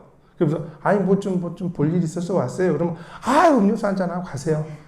이렇게 해주는 게 건물주예요. 그죠? 건물주 그렇게 되는 거 이런 거예요. 이 정도는 해줘야 건물주지. 근데 그 건물에 제가 올라가잖아요. 세입자 원룸 사는 세입자를 만나잖아요. 근데 공교롭게도 상가는 한 칸이고 50개는 오피스야, 오피스. 원룸이야, 원룸. 오피스텔이야. 그럼 들어가잖아? 그럼 저 만나면 어떻게 하냐? 사장님 맞죠? 그럼, 네, 맞습니다. 그럼 사장님 가기 전에 나 저 고쳐주고 가야 돼요. 꼭 오늘 고쳐주고 가야 돼? 또 북도에서 또 만나? 형님, 저번에 그 고쳐준다는 거 안 고쳐줬어요. 그때 고쳐준 거 가서 안 돼요. 무서워요. 세입자 만나기가 무서워요. 그 건물주는 상가에서만 그렇게 사장님 음료수 드시고 가세요 하는 거지 이분들은 음료수도 안 줘요. 빨리 고쳐주고 가세요. 이런 거예요. 그런 식이에요. 그래서 상가를 갖고 계시면 건물주 소리를 들을 수 있다. 이런 건데 단점이 있어요. 단점이. 수익률이 너무 낮아요. 수익률이 너무 남고 어떤 단점이 가장 치명적인 거냐면 상가는 아파트하고 달라요. 그리고 이 원룸 이런 거랑 전혀 다르게 매우 빠른 속도로 움직이고 있다는 거예요. 이런 거예요.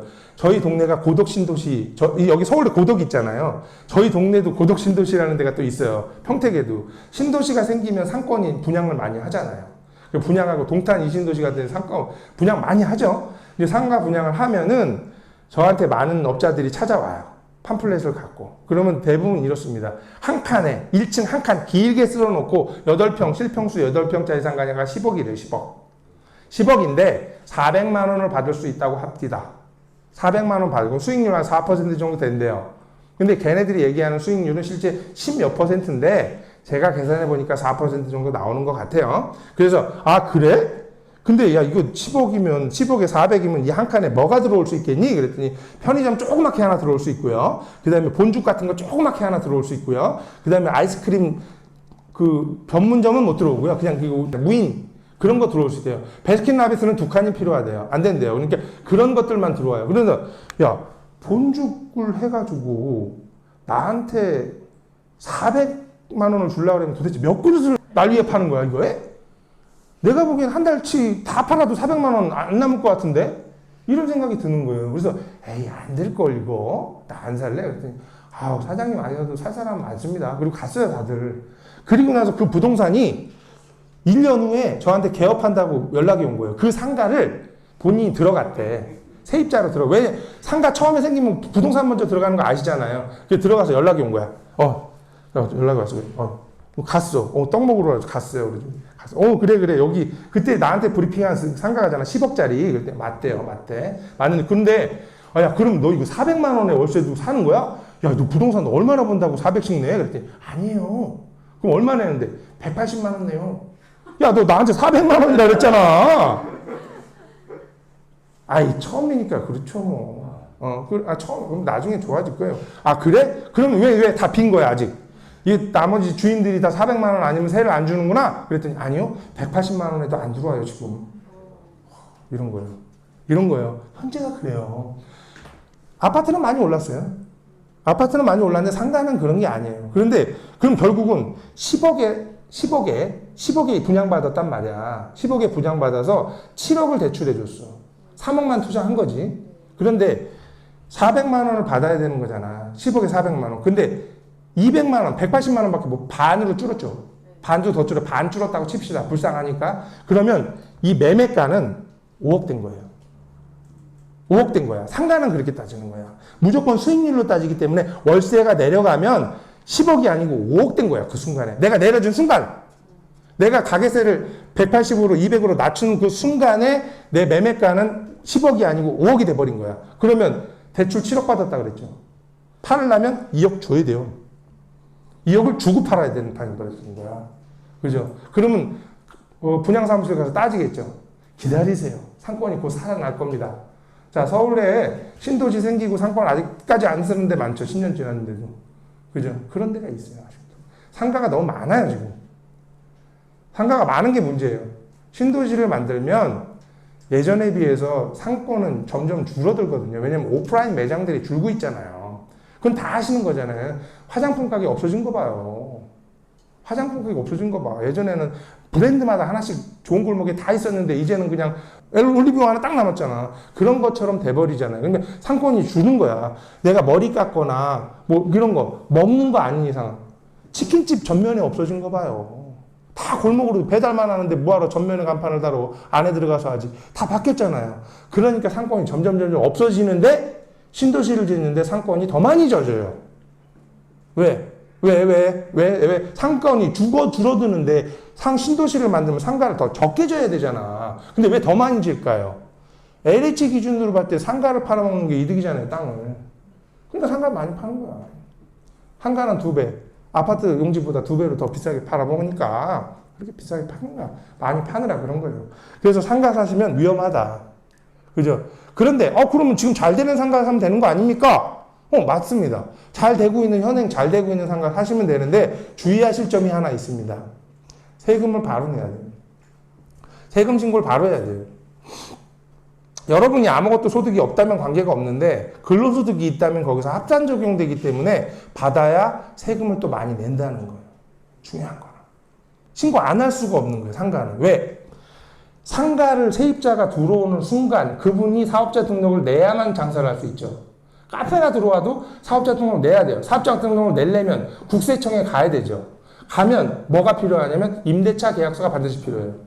아니면 본인 건물임을 입증하는 서류가 필요하든지. 그렇기 때문에 계약서가 들어갔다는 얘기는 국세청에서 네가 월세 얼마 받고 있는지 안다는 얘기지. 그리고 매달 세금 계산서를 끊어주기 때문에 뭐를 내야 모를 수도 없는 거잖아.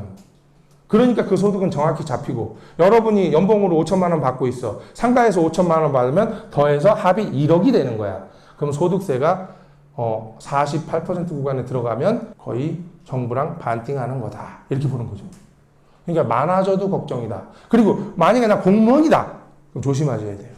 공무원 같은 경우에 조심하셔야 될 게 연금 보시야, 연금. 공무원 왜 하는 거예요? 연금 때문에 하는 거예요. 군인, 공무원, 교사 다 연금 때문에 하는 거 아닙니까? 근데 연금을 받는 사람들이 주의하셔야 될 게 퇴직금 갖고 이런 거 상가 잘못 사잖아요? 월세 소득이 250만 원이 초과되는 순간 연금이 줄어요. 연금이 줄어요. 그러니까 절대 사시면 안 돼요. 사셔도 되는데 연금이 감소되는 걸 감안해서 사시라는 거지. 그죠? 예, 그러니까 이런 것들은 세금에 완전히 빼도 박도 못하는 상황이 된다. 뭐 이런 거죠. 예. 자, 그 다음 지식산업센터. 요즘 뭐 유행입니다. 지식산업센터. 여러분 많이 들어봤죠? 지식산업센터 뭐예요? 이건 유식한 말로 지식산업센터지 아파트형 공장입니다. 아파트형 공장. 그죠? 아파트. 우리가 주택이 너무 많아요. 빌라, 연립 많이 졌어요. 더 사람들이 많이 몰려들어. 그럼 그거 때려 붙이고 아파트 짓는 거잖아요.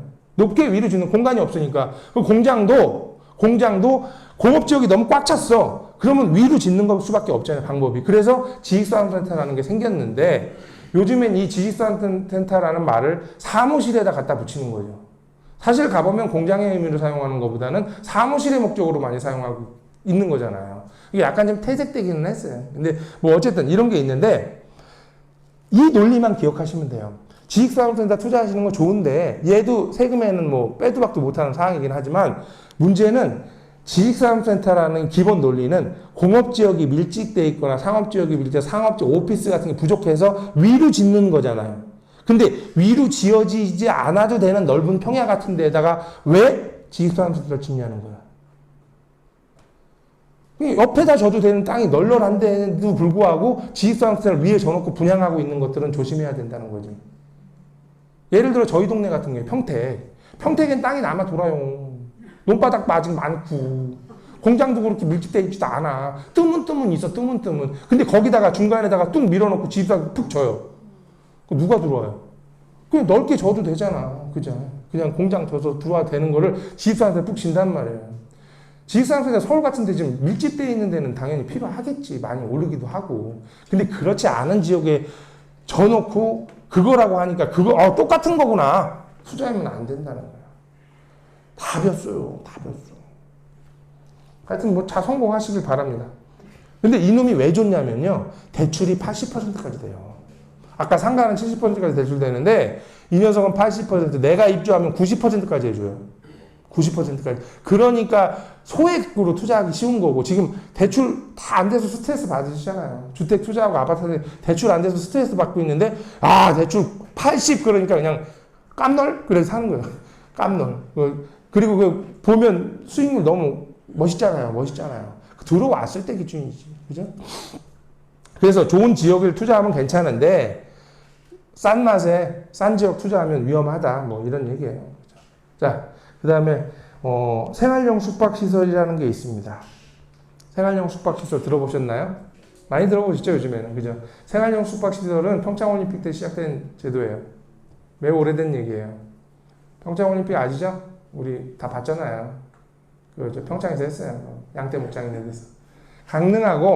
강릉. 그러니까 눈의 스포츠는 평창에서 한 거고요. 얼음의 스포츠는 강릉에서 했어요. 그래서 두 군데서 했는데, 선수촌 아파트는 국가에서 지으면 됩니다. 아파트를. 평창에 지어놨어요. 근데, 문제는 기자라든지 가족들이 올림픽을 보기 위해서 오면 묵어야 될 숙소가 있는데, 강원도 평창이나 강릉에 숙소가 없어요.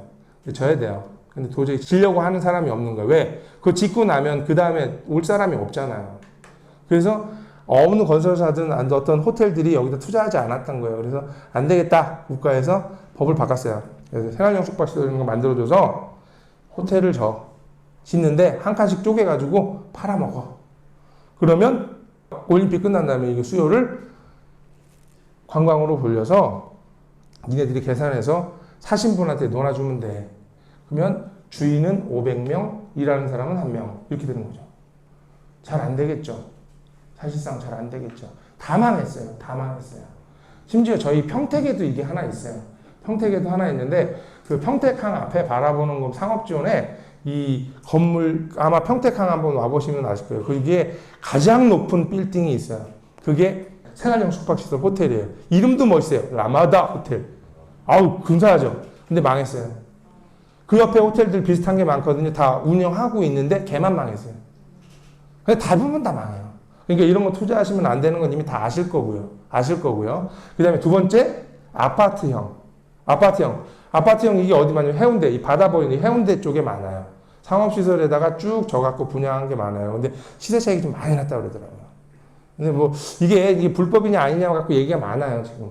그러니까 이게 주거의 목적이 아닌데, 주거의 목적으로 사용하는 건 맞는지 안 맞는지, 이거는 정부의 목적이 저의 몫은 아니니까, 어쨌든 투자하시더라도 그런 리스크는 좀 생각하고 투자하시면 돼요. 시세 차익은 많이 난다 하더라고요. 그 다음에 원룸형. 저는 원룸형을 갖고 있습니다. 생활용 숙박시설을. 그래서 원룸형, 이것도 불법이냐 아니냐 얘기해가지고, 저는 이제 세입자들한테 전입신고를 하지 않고 숙박을 하게 하죠. 원룸을 임대하는 게 아니고 숙박을 하게 해요. 그럼 숙박시설이 되는 거예요. 그러면 뭔 차이예요? 그게?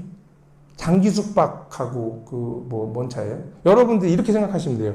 제주도를 가셔서요. 집을 전세를 얻어서 사는 경우가 있으실 거고 월세를 얻어 한 달 살기, 1년 살기를 하실 수가 있고 펜션은 1년 살기 할 수 있겠죠. 펜션에 전입신고하면 돼요? 안 돼요? 안 되죠. 그거랑 똑같은 거예요. 그런 식으로 보셔야 돼요. 그런 식으로 해서 숙박을 하는 거다 이게. 근데 내가 아파트를 하나 전세를 얻거나 월세를 얻어서 제주도를 1년 가서 산다. 그럼 그건 전입신고가 가능하잖아요. 전입이 되는 거잖아. 내가 이주한 거지 1년간. 단기든 장기든 이주한 건데 펜션에 살거나 호텔에 1년 산다. 그러면 그거는 숙박한 거잖아. 이거 숙박시설이다 이거지. 그렇게 보시면 돼요. 근데 사는 건 똑같은 거야. 취사도 되고 다 되는 거니까 똑같은 거예요. 그 차이예요. 자, 그 다음에 오피스텔이 있습니다. 오피스텔도 뭐 아파트형 오피스텔 있잖아요. 아파텔이라고 부르는 거 있잖아요. 이런 형태가 있고 원룸형이 있어요. 그런데 그 오피스텔 같은 경우는 좀 이해하기를 좀 어떻게 하셔야 되냐면 대부분 오피스텔을 사시면 이렇게 이거는 주거용 목적으로 아예 사는 거고 이런 거 있잖아요. 원룸형. 진짜 오피스로도 쓸 수 있는 거. 그러니까 오피스텔은 오피스도 되고 텔도 되는 거잖아요. 그러니까 둘 다 되는 거잖아요. 주택도 되고 상업도 되는 거잖아. 근데 대부분 이런 거를 사시면 한 칸을 사시잖아. 그러면 대부분 상업용으로 선언할까요? 주거용으로 선언할까요? 주거용이요? 상업용으로 선언하세요. 왜 그러냐면은 얘가 그걸 사잖아요. 사고 나서 사고 나서 잔금 칠 때 되면은 그 상담하시는 분이 이렇게 물어봐요. 여러분들한테. 자, 잔금 칠 때가 되셨는데 이제 결정해 주셔야 됩니다. 상업용으로 하실 건지 주거용으로 하실 건지 결정해 주세요. 그러면 뭐 어떤 차이가 있는지 설명해 주세요. 그랬더니 주거용으로 하시면요. 2주택이 됩니다. 이거 주택수에 포함이 되니까 여러분이 집이 갖고 계시다면 2주택이 되시는 거고요. 상업용으로 선언하시면은 이거는 주택수에 포함되지 않습니다. 이렇게 얘기를 해요. 그럼 일단은 주거용으로 하면 안 되겠다는 생각 들잖아요. 그런데도 좀 애매해. 그러면 결정적인 한타를 남겨줘요. 자, 주거용으로 하시면 이거 5억 주고 사셨잖아요. 그럼 5억을 다 내셔야 되고요. 상업용 오피스텔로 선택하시면요. 부가세 10% 5천만 원을 환급해 드립니다. 다음 달에. 어떤 거 하실래요? 그러면 다 상업용 오피스텔 하시는 거예요. 그래서 그런데 전국의 오피스텔 이 조그만 형태, 원룸 형태의 오피스텔을 실제 어떤 형태로 사용하고 있는지 한번 조사를 해봤어요. 제가 한 건 아니고요. 조사를 해봤더니 90%가 주거용으로 사용하고 있어요. 10%만 상업용으로 쓰고 있고 대부분 주거용으로 쓰고 있는데 신고한 거 기준으로 보면 90%가 상업용으로 쓰고 있고요. 10%가 주거용이라고 신고하고 있어요. 완전 거꾸로죠. 그런 거예요. 그러니까 나머지 그 애매 교집합에 들어있는 사람은 약간 그 상업용이라고 해놓고 실제 주거용으로 주고 있는 거다라는 거죠. 그죠? 예, 그렇게 되는 거예요. 그래서 이 오피스텔 같은 경우는 투자하셔도 뭐 나쁘진 않은데 일단 요것도 지방 같은 경우에는 투자하지 않는 게 좋으세요. 왜냐하면 지방 같은 경우에는 가격이 오르지 않아요. 그러니까 여러분 한번 보세요. 기존에 그 내가 투자하고 싶은 오피스텔이 있다면 그 지역 주변의 오피스텔이 과연 분양하고 나서 가격이 올랐나 한번 보세요. 그 실거래가 조회 보시면 아시잖아요. 그럼 그런 거 보시면은 오피스텔 가격이 안 올라요. 지방에는 안 올라. 그러니까 1억 5천에 분양했는데 1억 5천 이상 가격이 올라가 본 적이 한 번도 없어요. 오히려 1억으로 내려가 있는 상태가 많아요. 그러니까 방은 잘 나가는데도 불구하고 그래요. 왜 그런지 모르겠는데 어쨌든 그러니까 우리가 수익형 투자라고 투자를 했는데 월세 받는 건 좋은데 가격이 내리면 되겠어요 이거? 안 되잖아요. 안 돼. 올라도 시원찮은 판에 내리면 안 되잖아요. 이제 그걸 주의하셔야 된다는 얘기예요. 그러니까 지방의 오피스텔은 안 좋다. 그러면 어떤 기준으로 이걸 바라봐야 되냐면 오피스텔을 상업용으로 많이 쓰는 지역일수록 가격이 올라가요. 우리 서울 같은 데 오피스텔 보면 주거용으로 안 쓰는 오피스텔도 많이 있죠. 강남 같은 데 가면. 그런 데 많이 오르는 것 같아요. 근데 지방 같은 경우에는 거의 90% 이상이 다 주거용으로 사용하고 있거든요. 오피스로 쓰는 데가 거의 없어요. 그런 데는 안 오르더라고요. 희한하게. 하여튼 그런 차이가 있어요. 그래서 지방 오피스텔 같은 경우는 그러니까 여기서 지방이라는 건 수원 이남을 얘기하는 거예요.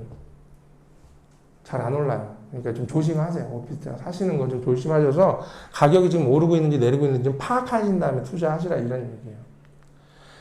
자, 그 다음에 다세대 다가구 원룸 투자 오늘 좀 말씀드릴게요. 이런 거죠.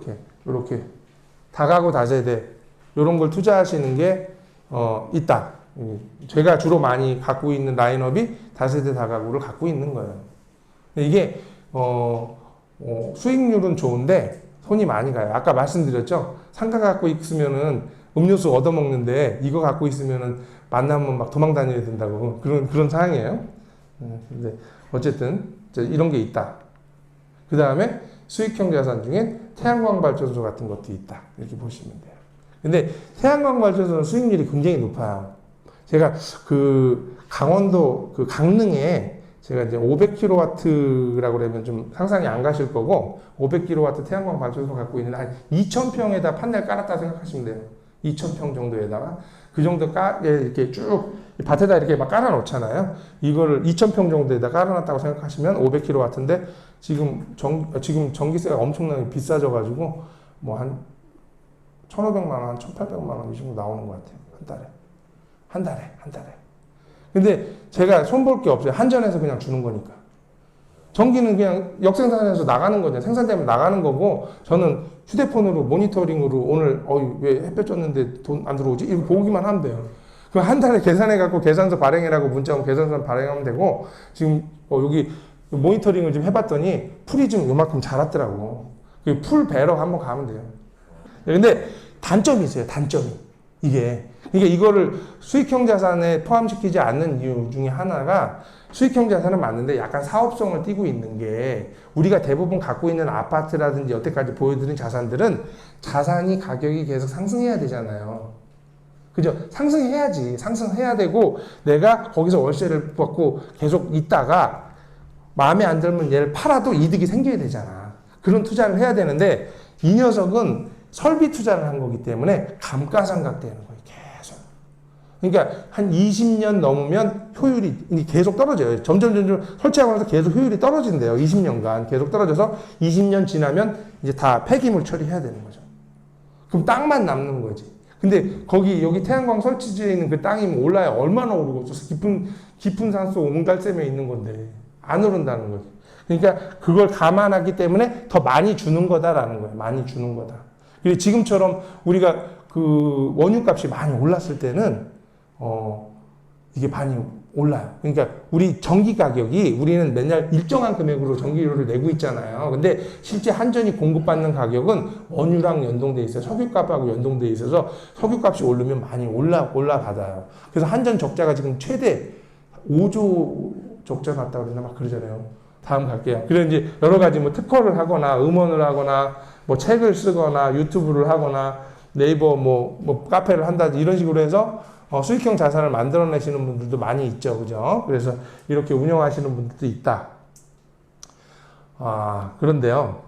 이 많은 것 중에 과연 저는 왜 원룸 오피스텔, 원룸에 집중할까요? 원룸.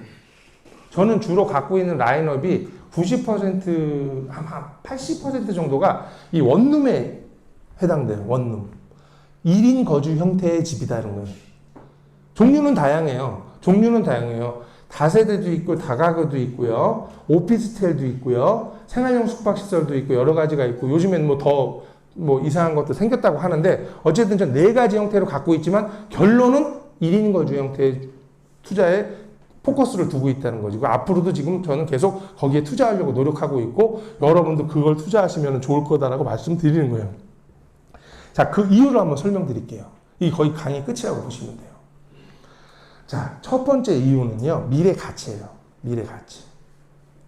뭐요? 미래 가치가 좋아요, 이게?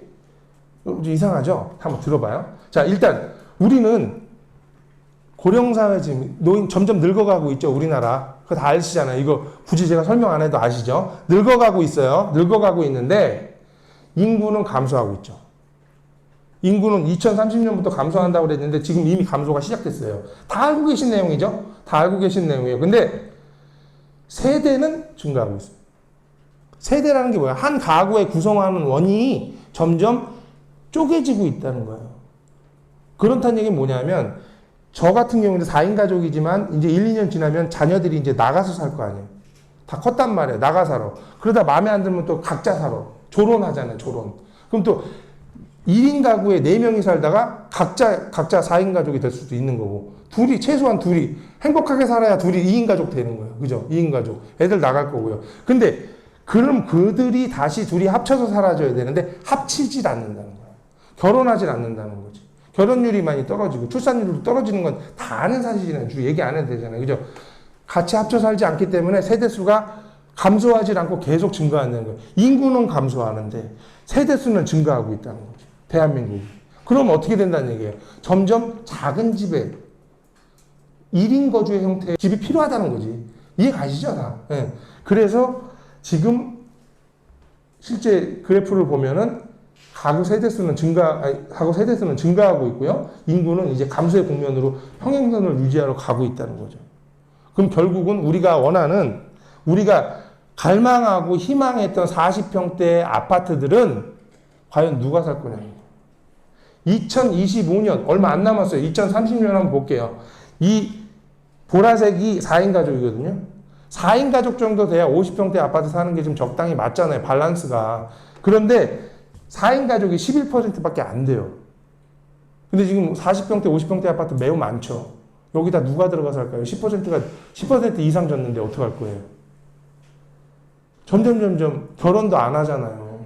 그러니까 내가 지금 샀는데 다음에 이어받아서 사줘야지 오르는 거잖아. 이어받아줄 사람이 없잖아, 지금. 이거 심각한 상황이에요. 그럼 결국은 작은 평수의 집으로 갈 거니 1인이 거주하는 집이나 2인이 거주하는 집의 형태로 바뀔 거라는 거지. 그게 필요한 건데 그게 필요해서 그걸 많이 줘야 돼요, 사실은. 근데 정부에서 그거 안 짓고 아파트 줘준다잖아. 그죠? 정부에서 아파트 줘주는 계획을 지금 잡고 있잖아요. 30평대, 40평대 아파트 줘달라고 우리 국민들 노래하잖아요. 왜 그런 거예요? 왜 그걸 노래하는 거예요? 우리 유권자들은 대부분 아파트 줘달라고 하죠. 근데 이거 1인 2인 가구에 필요한 사람들은 투표를 잘 안 하잖아요. 10대, 20대들. 20대, 30대들은 투표 잘 안 하니까 투표 잘 해주는 40대, 50대 사람들 말 들어서 지금 아파트 줘줘야 되는 거예요, 지금.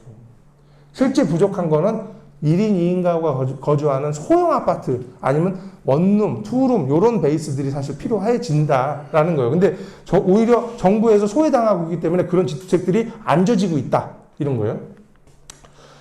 자, 그래서 인구는 감소하고 세대수는 증가하기 때문에 이게 투자 가치가 있다라는 거예요. 두 번째는 수익률이 높다. 근데 뭐니 해도 수익률이 제일 중요한 거잖아요. 수익률이 중요한데 수익률 한번 분석해 봐서요. 전 단독주택 같은 경우에 수익률 4% 정도 나오고요. 이건 수도권 평균이에요. 서울 평균이 아니에요. 자, 3% 정도 나오고요. 아파트는 수익률이 월세 주면 4%, 3.8에서 4%, 많이 받아야 4% 받는 거예요. 서울은 2% 못 받습니다. 그 다음에 상가 같은 경우에는 많이 받아야 5%, 4에서 5% 받는 거죠. 서울은 2.5%가 최고 많이 받는 걸로 보시면 돼요. 지대가 너무 비싸니까 그래요, 서울은. 그래서 상가 같은 경우에는 많이 받아야 5% 받는다. 근데 원룸, 다세대, 오피스텔 뭐 이런 거 통틀어서 말씀드린 거예요. 1인 주거의 형태로 갖고 있는 건물들은 수익률이 6에서 7%가 나오고 있다는 거예요. 그리고 10%는 태양광인데 이거는 얘기하지 말자 그랬잖아요. 이거 감가상각된다. 이걸 빼더라도 수익률을 보면 이게 제일 높다. 라고 보시면 돼요. 그래서 근데 유지 관리하기에는 얘가 제일 불편하다. 아까 말씀드렸죠? 얘는 건물주인데 얘는 건물주 아니라 그랬잖아요. 동네 아저씨 되는 거예요, 이거는. 응? 그렇게 되는 거예요. 그 차이가 있다라고 보시면 돼요. 그래서 저는 불편하지만 상가를 투자를 안 하고 이거를 투자하는 거예요. 왜? 수익률 2%가 작은 게 아니거든요, 여러분. 왜냐하면 20%, 50%에서 2%하고 5%하고 7% 여기는 3분의 1이 차이 나는 거예요. 3분의 1이. 매우 큰 거예요. 매우 큰 거. 3분의 1의 투자 수익이 더 나기 때문에 저는 고쳐주고 세입자 만나면 무섭고 하더라도 이걸 한다는 거지. 여러분들이 상가를 사서 빌딩, 한가 건물을 통째로 하나 사서 건물주가 되고 싶은 마음도 있으실 건데 그게 굉장히 어려워요. 실제 투자금이 굉장히 많이 들어요. 상가 건물이 한두 푼 하는 게 아니잖아요. 10억, 20억, 30억 할 거 아니에요. 그죠? 그럼 그 정도 규모의 원룸 건물도 20억, 30억 할 겁니다. 비슷하겠죠. 건축비라는 게 뭐 상가 짓는 거나 뭐 비슷할 거 아니에요. 그죠? 원룸 짓는, 상가 짓는 게 좀 싸겠지만 지대는 뭐 거기가 또 비싸서 어쨌든 비슷할 거예요. 상가를 사나, 건물을 사나, 100평짜리 건물에 몇 층짜리 건물 사면 비슷한 가격이 형성돼 있을 텐데 그 상가 건물들을 여러분들이 살 가능성은 높지 않다. 왜? 실투가 너무 세요. 이해 가시죠? 무슨 말인지 대충 감 잡히죠? 근데 이 녀석은 가능해요, 여러분도. 얼마든지 살 수 있다는 거지. 왜 이거는 살 수 있고 한가는 못 살까요? 대한민국에 기가 막힌 제도가 있습니다. 그것 때문에 가능한 거예요. 전세제도요. 전세제도 때문에 가능한 거예요, 여러분들이 원룸 같은 경우를 투자하시게 되는데 내가 돈이 부족해. 다 이것저것 끌어봤는데 돈이 부족해. 그러면 절반만 전세로 전환하면 다 살 수 있어요. 뭐 3, 4억, 3억에서 5억 정도만 있으면 사실 수 있는 거라는 거예요. 그런 게 무수히 많다는 거지. 근데 상가 건물을 알아보시면 그 금액에 살 상가 건물은 없습니다. 최소한 10억 정도 들고 있어야 그 정도 사는 거예요. 다 그렇겠죠. 그래서 넘사벽이에요. 그건 나중에 사셔도 되는 거니까 넘사벽이니까 나중에 보시는데 우리가 아파트 한두 개 팔아가지고 살 수 있을 정도의 수준이 충분히 된다 이거는. 왜? 대한민국에 유일하게 전세제도가 있기 때문에 그래요. 전 세계에 없는 제도예요. 전 세계에 없는 제도. 왜? 전세제도가 왜 우리나라에만 있는지 아시는 분? 전세제도가 왜 태어난 거예요? 개발도상국 고금리 시대에 태어났다고 다들 그러잖아요. 전문가들은. 아니에요. 그러면 중국 개발도상국이고 고금리 시대이고 베트남도 지금 개발도상국이고 고금리 시대인데 왜 베트남에는 전세가 없고 중국엔 전세가 없을까요? 왜 우리나라만 유일하게 있는 거예요? 전 세계에서. 전세를 영어로 표현하는 방법이 없잖아요, 지금. 우리나라만 있는 게 사실이잖아. 왜 그러냐면요. 박정희 대통령 때 생겼기. 우리가 개발도상국으로 굉장히 좀 성장하고 있을 때 대한민국은 국민한테 대출해주지 않았어요. 국가가. 저축만 하라고 노래했어요. 저축을 원했어요. 국민한테는 절대 대출해주지 않고 묻은 돈은 기업이 대출해갔어요. 우리나라가 그렇게 만든 거예요. 박정희 대통령이 그렇게 만든 거예요. 그렇기 때문에 우리가 잘 살았을지도 몰라요. 그래서 우리 부모님 세대가 대출 받아서 집 샀다는 소리 들어봤냐고요. 못 들어봤어요. 왜? 대출을 안 해줬기 때문에. 그러면서 탄생한 게 전세예요. 내가 뭔가를 사서 하는데 부족한 돈을 대출금으로 땡겨야 되는데 대출이 부족하니까 전세를 넣는 방식이에요. 전세라는 건 이해하기가 굉장히 어려운 제도잖아요. 지금 우린 다 이해하지만 제 아들한테 전세를 설명하면 이해하기 굉장히 어려워요. 아빠 집이 있는데 5억을 받고 2년간 살라고 허락했어. 그리고 5억을 받았어. 그리고 나서 나갈 때 다시 5억을 다시 줄 거야. 그게 이해가 돼요? 외국 사람 이해 못 하잖아요. 이 전세 제도에서. 우리나라에만 있는 거잖아요. 근데 우리나라 개발도상국도 끝났고요. 저금리 국가로 저금리로 바뀌었어요. 근데도 아직도 남아있는 이유가 갭2가 남아있기 때문에요. 그래서 이 건물을 투자하는 데서 투자금이 적게 든다는 거예요. 적게 든다. 그래서 원룸에는 종류가 오피스텔, 원룸, 요거 이제 주택으로 보는 다세대 다가구라고 보고요. 요거는 오피스텔이고 요건 생활용 숙박시설 이렇게 세 가지를 비교해 보면 이건 주거의 형태를 띠고 있는 거고요. 오피스텔은 주거도 되고 업무도 돼요. 다이가 아니고요. 다이가 아니고. 그리고 요건 주거인데 요거는 주거라고 보기는 이거 숙박이라고 보신다는 거죠. 그렇게 보고요. 세금에 있어서는 이건 매우 낮고요. 요건 좀 높고 요건 높다. 이렇게 보시면 돼요. 그래서 원룸을 갖고 계시면은 세금이 낮다. 이렇게 보시면 돼요. 그래서 정리를 하자면 원룸 투자를 하신다는 것은 첫 번째, 미래가 밝다. 앞으로 점점 1인 2인 가구가 계속 대한민국에 늘어날 거다는 거야. 근데 그 수요를 메꿔줄 수요체가 없어. 정부에서 안 줘준단 말이야. 그죠? 우리가 정부에서 하는 일이 뭘까요? 이게 우리 정부에서 임대주택을 지어준다고 지금 많이 노력을 하잖아요. 그러면 세 가지로 나눌 수가 있어요. 자, 정부에서 뭘 하냐면 첫 번째는 정부에서 하는 얘기가 LH, 영구 임대 아파트 줘서 서민들한테 제공하고 있잖아요. 그죠? 그래서 그거 60제곱미터 이하 24평 정도의 최대 24평 정도의 임대 아파트를 줘서 영세민들한테 제공하는 업무를 하고 있잖아요. LH에서. 그리고 근데 그것도 지금 벅차. LH가 더 멋지고 있잖아. 돈이 없어서. 그리고 두 번째로 하는 게 뭐예요? 기업이 84제곱미터 이하 정도의 아파트를, 그러니까 34평 이하 정도의 아파트들을 임대 아파트로, 영구 임대는 아니고 8년 뉴스테이 해가지고 8년 내지 10년 정도를 장기 임대했다가 분양해주는 형태로 지금 주고 있는 거잖아요. 그게 뉴스테이라는 거예요. 박근혜 대통령 때 만들어진 제도예요. 그래서 그게 기업이 한 역할을 하고 있는 거예요. 그러니까 왜 가난한 사람들은 왜 24평에만 살아야 돼? 34평에도 살 수 있고 나중에 이거를 분양해 줘야 돼. 그래야 기업도 먹고 사니까. 그래서 이걸 10년 안에 분양해 주는 조건으로 두 가지 몫을 하고 있는 거예요.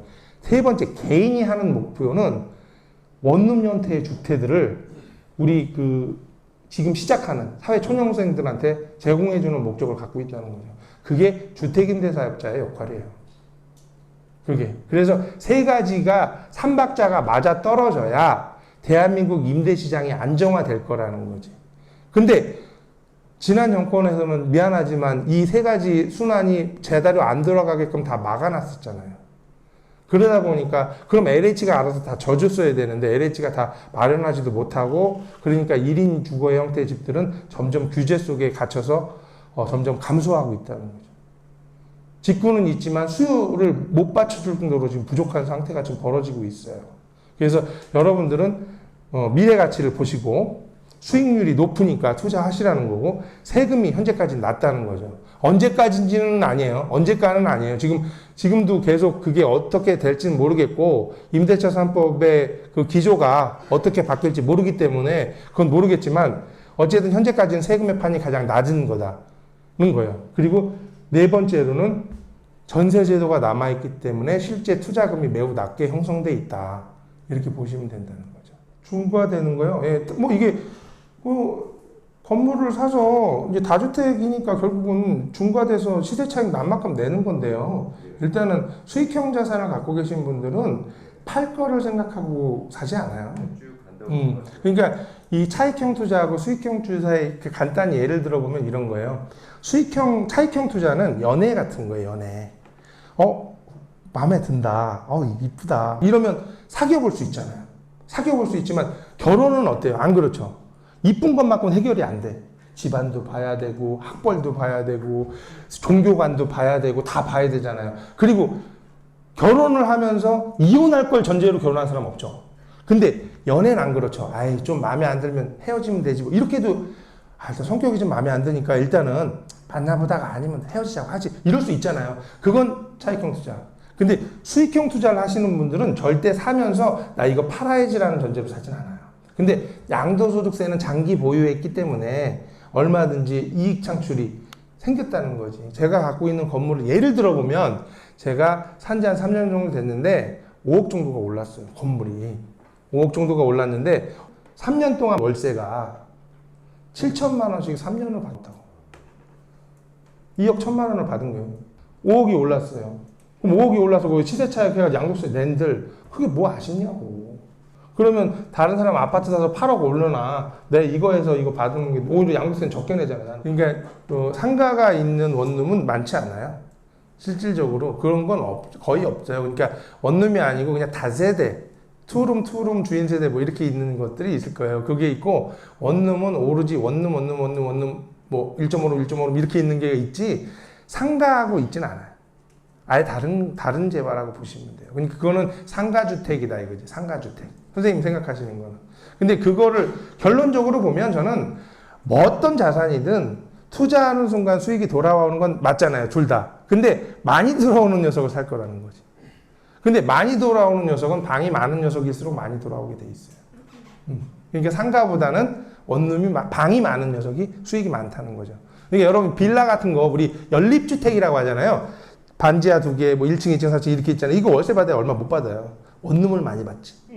다세대랑 다가구는 태어날 때부터 정하는 거예요. 그래서 내가 지을 때 다세대라고 선언하고 질 수가 있고요. 예를 들면 이런 거예요. 우리가 연립 빌라 다시 설명드리면 우리 빌라 지면 각자 분양하려고 졌잖아요. 그러면 이거는 다가구가 아니고 다세대겠죠. 근데 그거를 한 명이 소유해서 난 세 주려고 해. 그러면 다가구로 질 수도 있어요. 그러니까 내가 선언하기 나름인데 다가구는 약간 규모가 낮은 거예요. 3층까지 질 수 있는 규제가 있는 거고 다세대는 그 이상의 건물인데 그렇다고 해서 안 되는 건 아니다 서로. 그런데 그럼 변경할 수 있냐고 여쭤봤잖아요. 변경 가능합니다만 이건 조건부예요. 내가 이 주차 대수가 서로 상이하기 때문에 그걸 충족한다면 바꿀 수 있는데 그렇게 못 바꾸는 건물도 있어요. 그러니까 바꿀 수는 있지만 그 다세대나 다가구에서 다세대 갈 때 그 요건들을 만족시켜야 되는데 그게 만족이 안 되면 못 바꿀 수가 있어요. 오늘 너무 좋은 강의 주신 한일주 대표님께 박수. 네, 감사합니다. 다음에 또 뵙겠습니다.